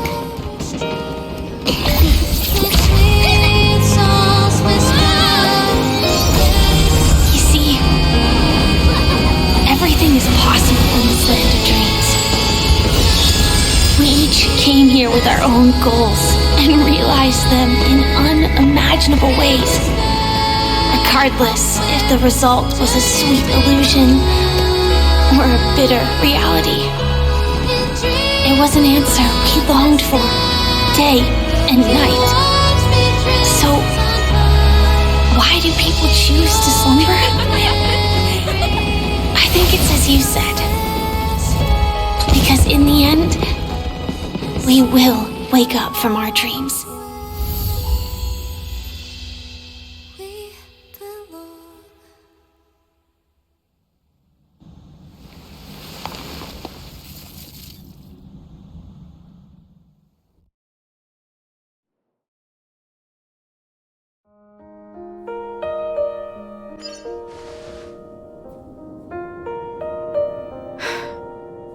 When I arrived, I happened to see a child holding it. He said the flowers were prepared by Aunt Jessie for the watchmaker and the war comrade he'd missed his whole life. Mikhail would place 2 bunches of flowers here year after year. And after he left, it became 3. Your wishes will always be remembered by someone. Now, Penacony, as you hoped, has welcomed the dawn after a long, dark night.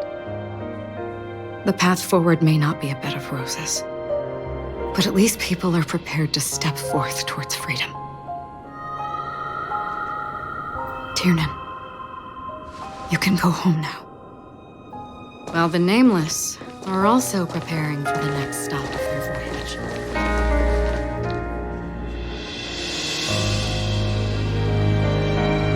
But before leaving, we still have one last thing to do.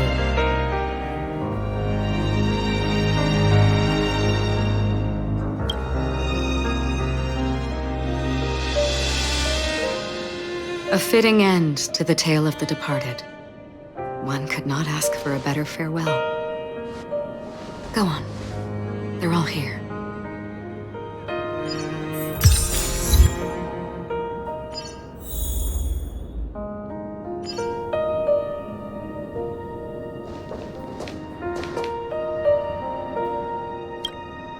That statue. It wasn't here last time. Looks like this is the last riddle that Mr. Gallagher left for us. In the end, we still failed to figure out his true identity, or if he was even a living person. What should I say? I mean, this guy is definitely a history fictionologist, all right. I'm suddenly reminded of the time at the theme park when he said he was only 13 years old. Could that have meant something too? Either way, he's an enigmatic character for sure. At least our journey together in Penacony was real enough. And his loyalty and love for this land must have been real too, right?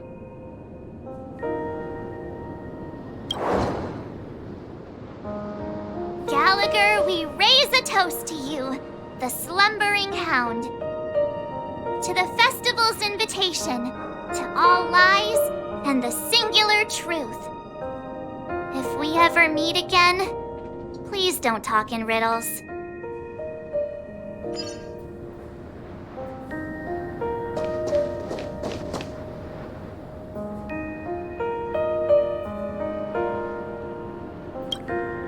Honestly, when I heard the conductor's request, I was pretty surprised. The nameless. Those who trailblaze, doing good deeds but never seeking recognition. After all this time, how would we even find those 3 people in such a vast place like Penacony? But it seems, in the land of the dreams, anything is indeed possible. History may not remember the names of the dead, but the stars will attest to their journeys. The first glimmer of light in the prolonged night often illuminates little, as it is fleeting in the darkness too vast. But because of this, people will remember. As long as something shines in the night sky, then when the first star falls, countless more will follow, streaking across the horizon.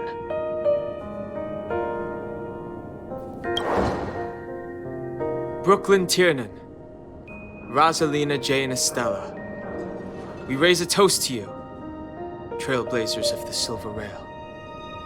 A toast to history that no longer remains silent.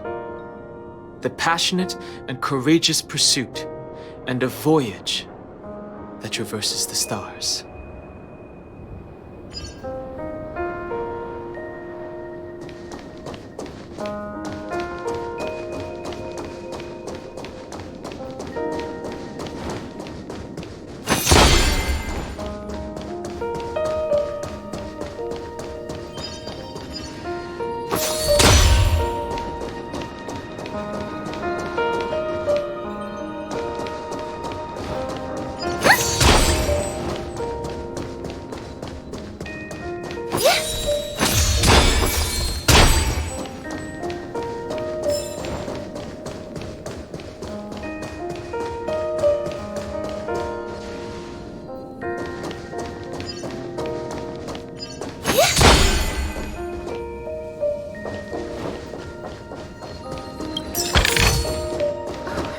Not bad. Not bad at all. Is the Astro Express ready to depart Penacony? Apologies, Mr. Mika, that we are only now bidding you farewell.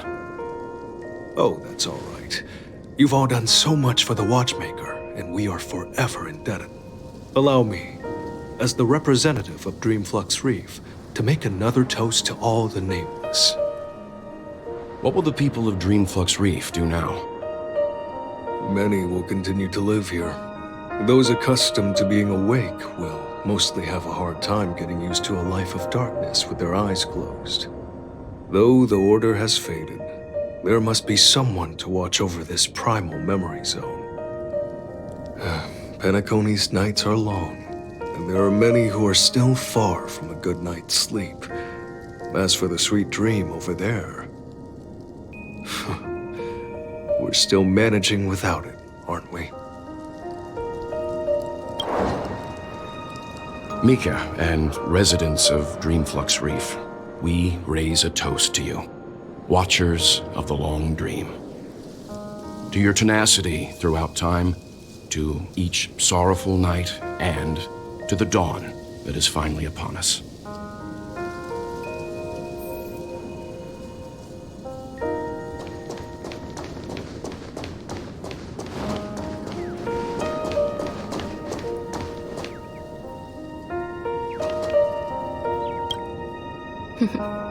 In the end, we still came full circle. This trailblazing expedition started from the moment you and a bellboy ran into each other. After going on a journey of many twists and turns, they still ended up where they started. Just like a clock's hands that turn round and round, the start and end of each day will always land on 12 o'clock, the advent of time moving forward. There shouldn't be much left to say. This entire adventure started because of you, and should naturally end with you. And then, a new page will be turned. Mikhail Char Legwork, we raise a toast to you, watchmaker of the land of the dreams, nameless of the Astral Express. To Penacony's past, present, future, and the child's unwavering dream unto death.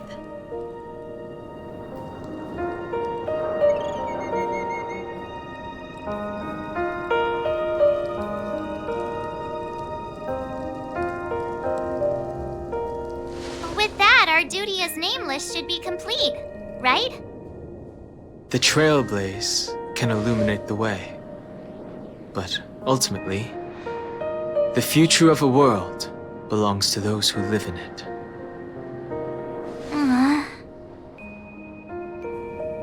I still feel that Mr. Mikhail must have really wanted to witness this day himself. What's on your mind, March? Just a strange feeling. I had it a few stops ago, but it's super strong this time. Why not talk about it? Maybe everyone's thinking the same thing. I can't help but think that whether it's Mr. Mikhail, Mr. Tiernan, or Madame Rosalina, their lives must have been long, and they must have experienced plenty of stories. They were also young once, stumbling and bumbling around just like us, getting into scraps and mischief, that sort of stuff. Companions, enemies, journeys, adventures, all the sad and happy memories. The everyday that we're used to, they've lived through them too. But those things are all in the past.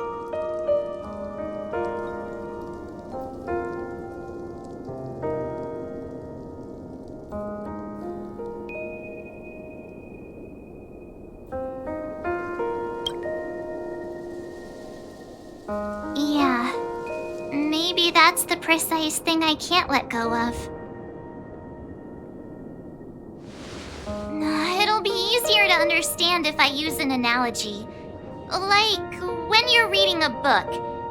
If one of its characters keeps running into obstacles and experiences an ending full of regrets, we're bound to feel a bit mixed about it, right?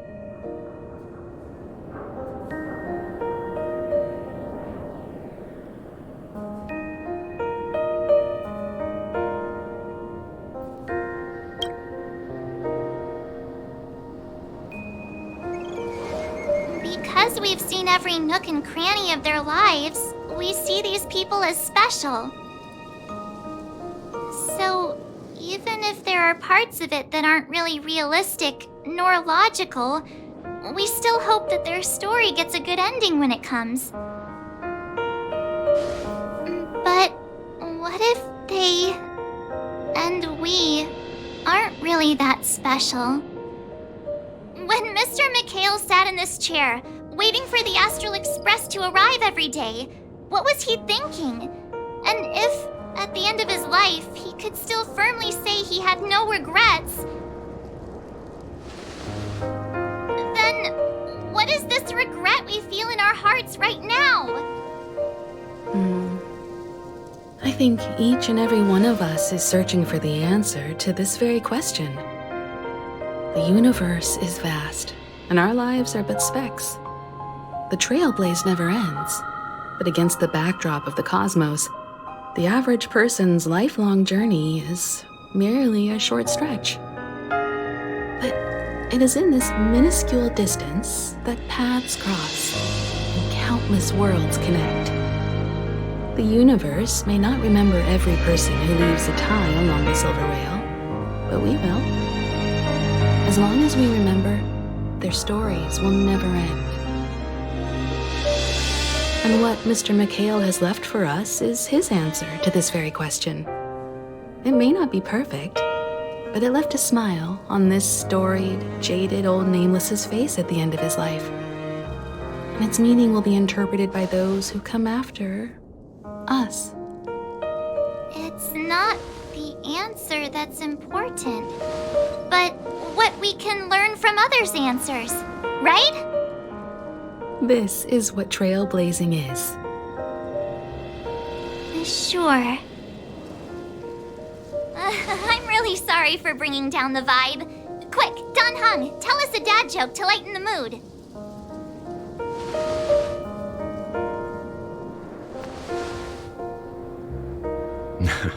It's never a bad thing to reflect. One day, we'll all have to face our own farewells. But before that, we still have a long way ahead of us together. So the most important thing right now is to tell the conductor what we saw in Penacony.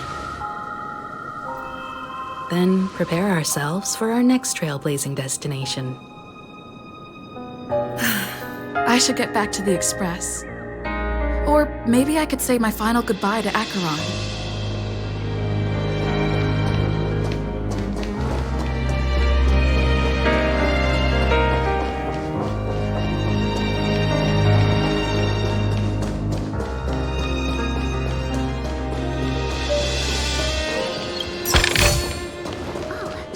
Not bad. Not bad at all.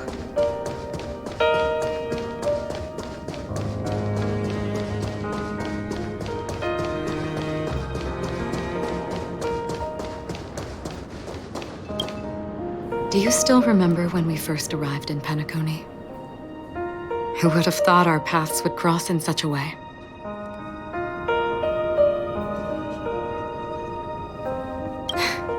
Come to think of it, I didn't even get a chance to formally introduce myself. Simply put, I'm a self-annihilator who was cursed by the Nihility. My hometown was destroyed a long time ago, and the whole world was erased beneath their shadow.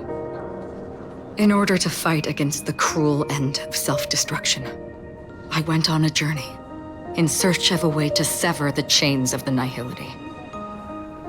After a long and grueling search, I am convinced that my destination lies within the depths of the dark web, where reality and the Nihility are separate. In there lurks a secret called Device 9. One day, I'll reach it. The ocean of stars is vast, and given our destinations, I'm afraid our paths may not cross again. But the trailblazing expedition ahead is always full of unknowns, and my blade is sharp enough to sever fate.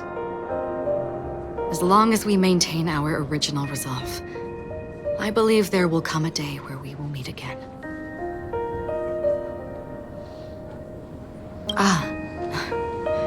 In that case, I must apologize for my rudeness. Do you remember when we first met? I once said you reminded me of an acquaintance. Because of the Self-Annihilator's curse, my memories are stripped away, blurring my past. And after our journey together, what I originally thought were familiar feelings were merely illusions. I believe this was truly our first meeting.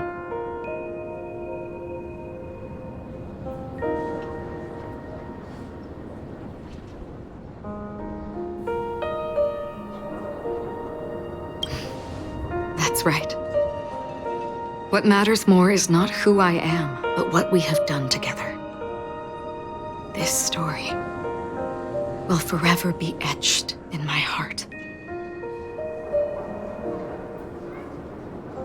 We both still have our own paths to walk. So let's forge ahead. Hopefully, if we meet again, it'll be beneath clear skies.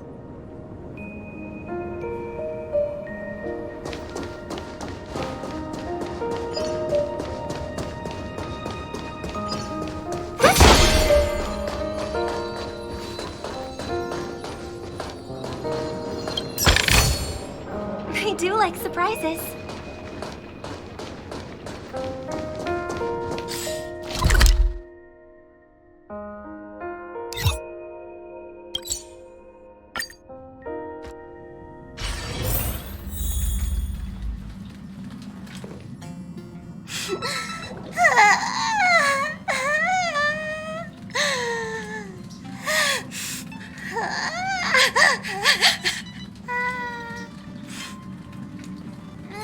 There.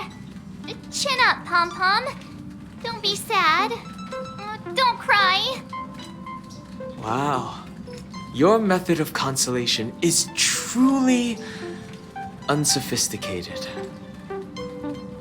Still better than just standing there like a scarecrow. Oh, hey, you're finally back. We told Pom-Pom all about our adventure, and they suddenly started crying. I've never seen Pom-Pom so sad before.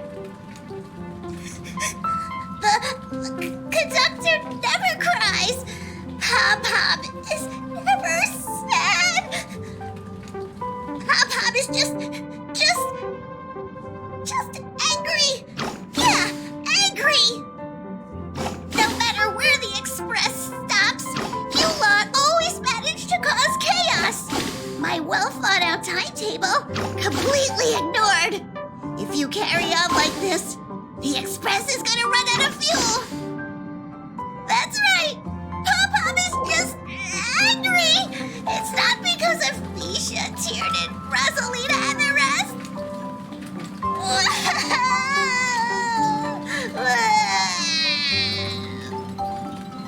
It's okay. Oh, Pom-Pom, just let it all out. Everyone, could you all take a break in the next car? Don't worry. I'll stay here with Pom-Pom. But... Let's go, March.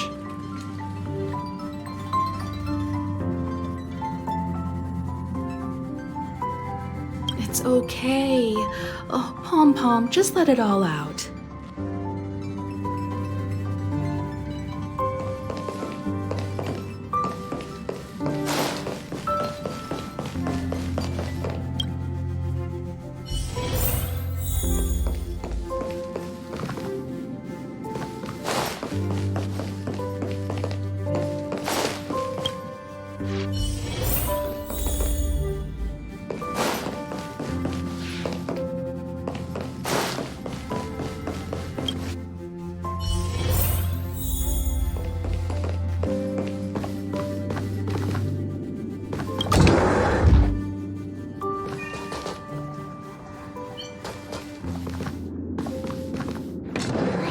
Expected Pom-Pom would be so distraught.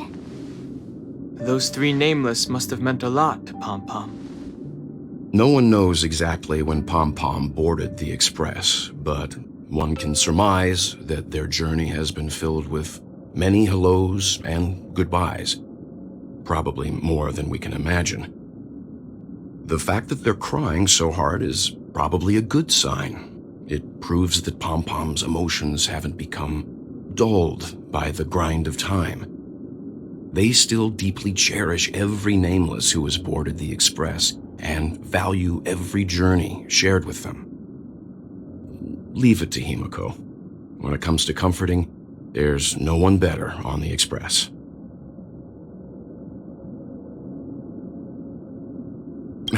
Well, they were a little emotional at the time, but I'm afraid that's not out of the question.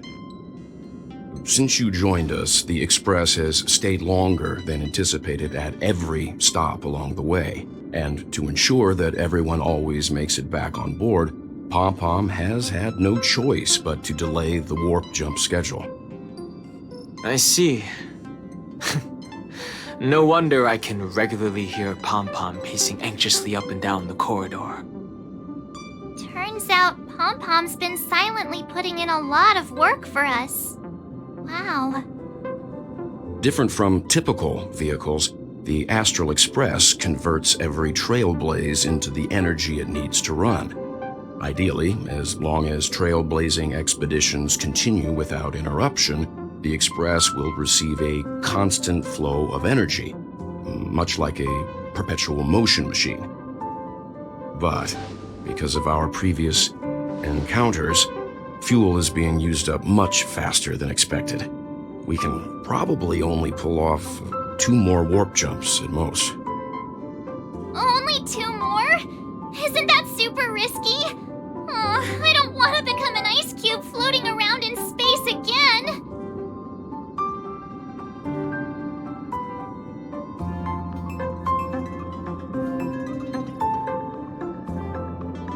How about we shove you back in the space station's computer then? Which also means that we must prudently consider our next destination. Yes, I've already checked the astral charts. The 2 nearest worlds to us are the oceanic planet of Lushaka and the agate world, Melostanin. As for which one we're headed to, that still requires a vote. Or perhaps you might consider a suggestion.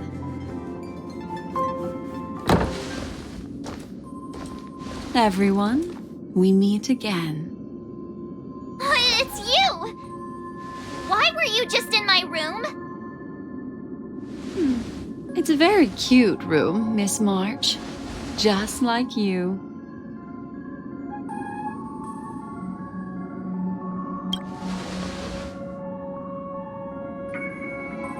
Memo Keeper, let's put aside how you managed to sneak past everyone and board the Express for now. You mentioned a suggestion. I accidentally overheard how the Express obtains fuel. I just wanted to chat with everyone to see if we could work together. But now, it appears my suggestion could be the very lifeline that saves everyone. Please speak candidly.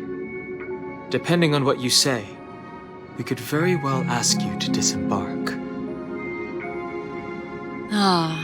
The Permanence's descendant. What a charming little dragon, especially with those mired memories of yours.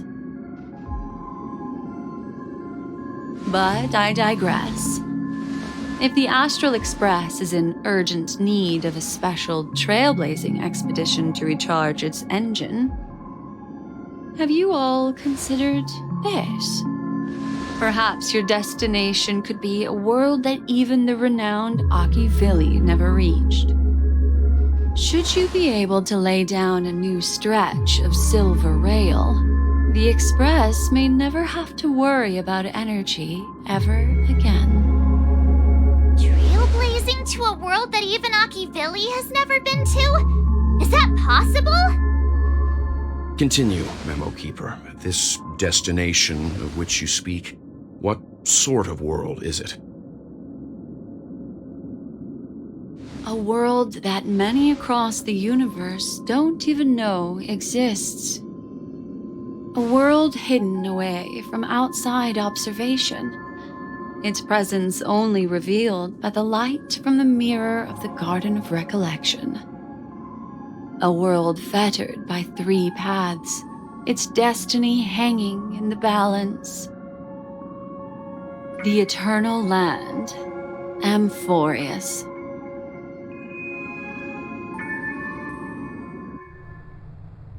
I hope I'm not too late, child.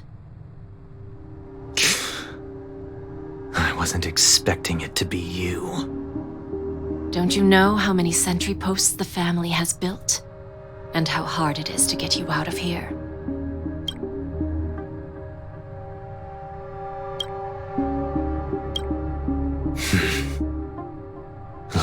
time's up.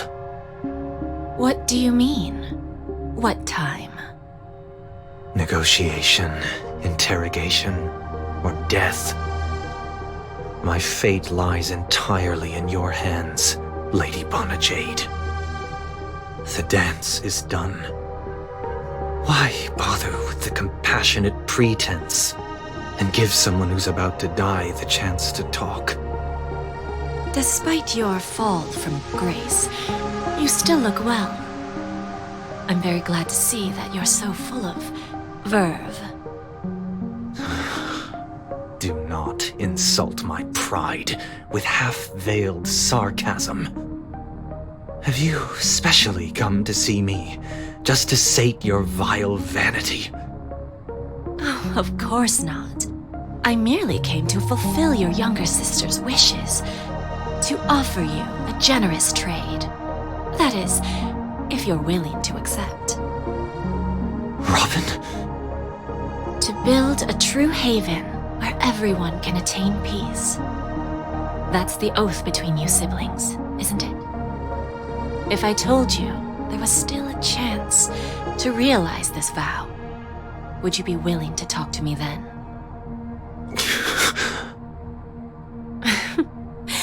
I recognize the gravity of this question, which is why you don't have to answer me right now. Go now. You are free, O Chosen One, who dare to exceed his bounds, sever your wings, descend to the mortal realm, and walk their lands. See what this world is truly like. I will not accept your charity. As I mentioned earlier, it's a trade, and you don't have to give me an answer right now. Rewards are not reaped in a day, and if there's one thing I'm best at, it's waiting.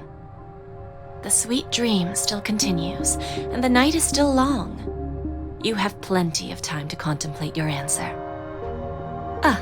A word of advice for you before we part ways.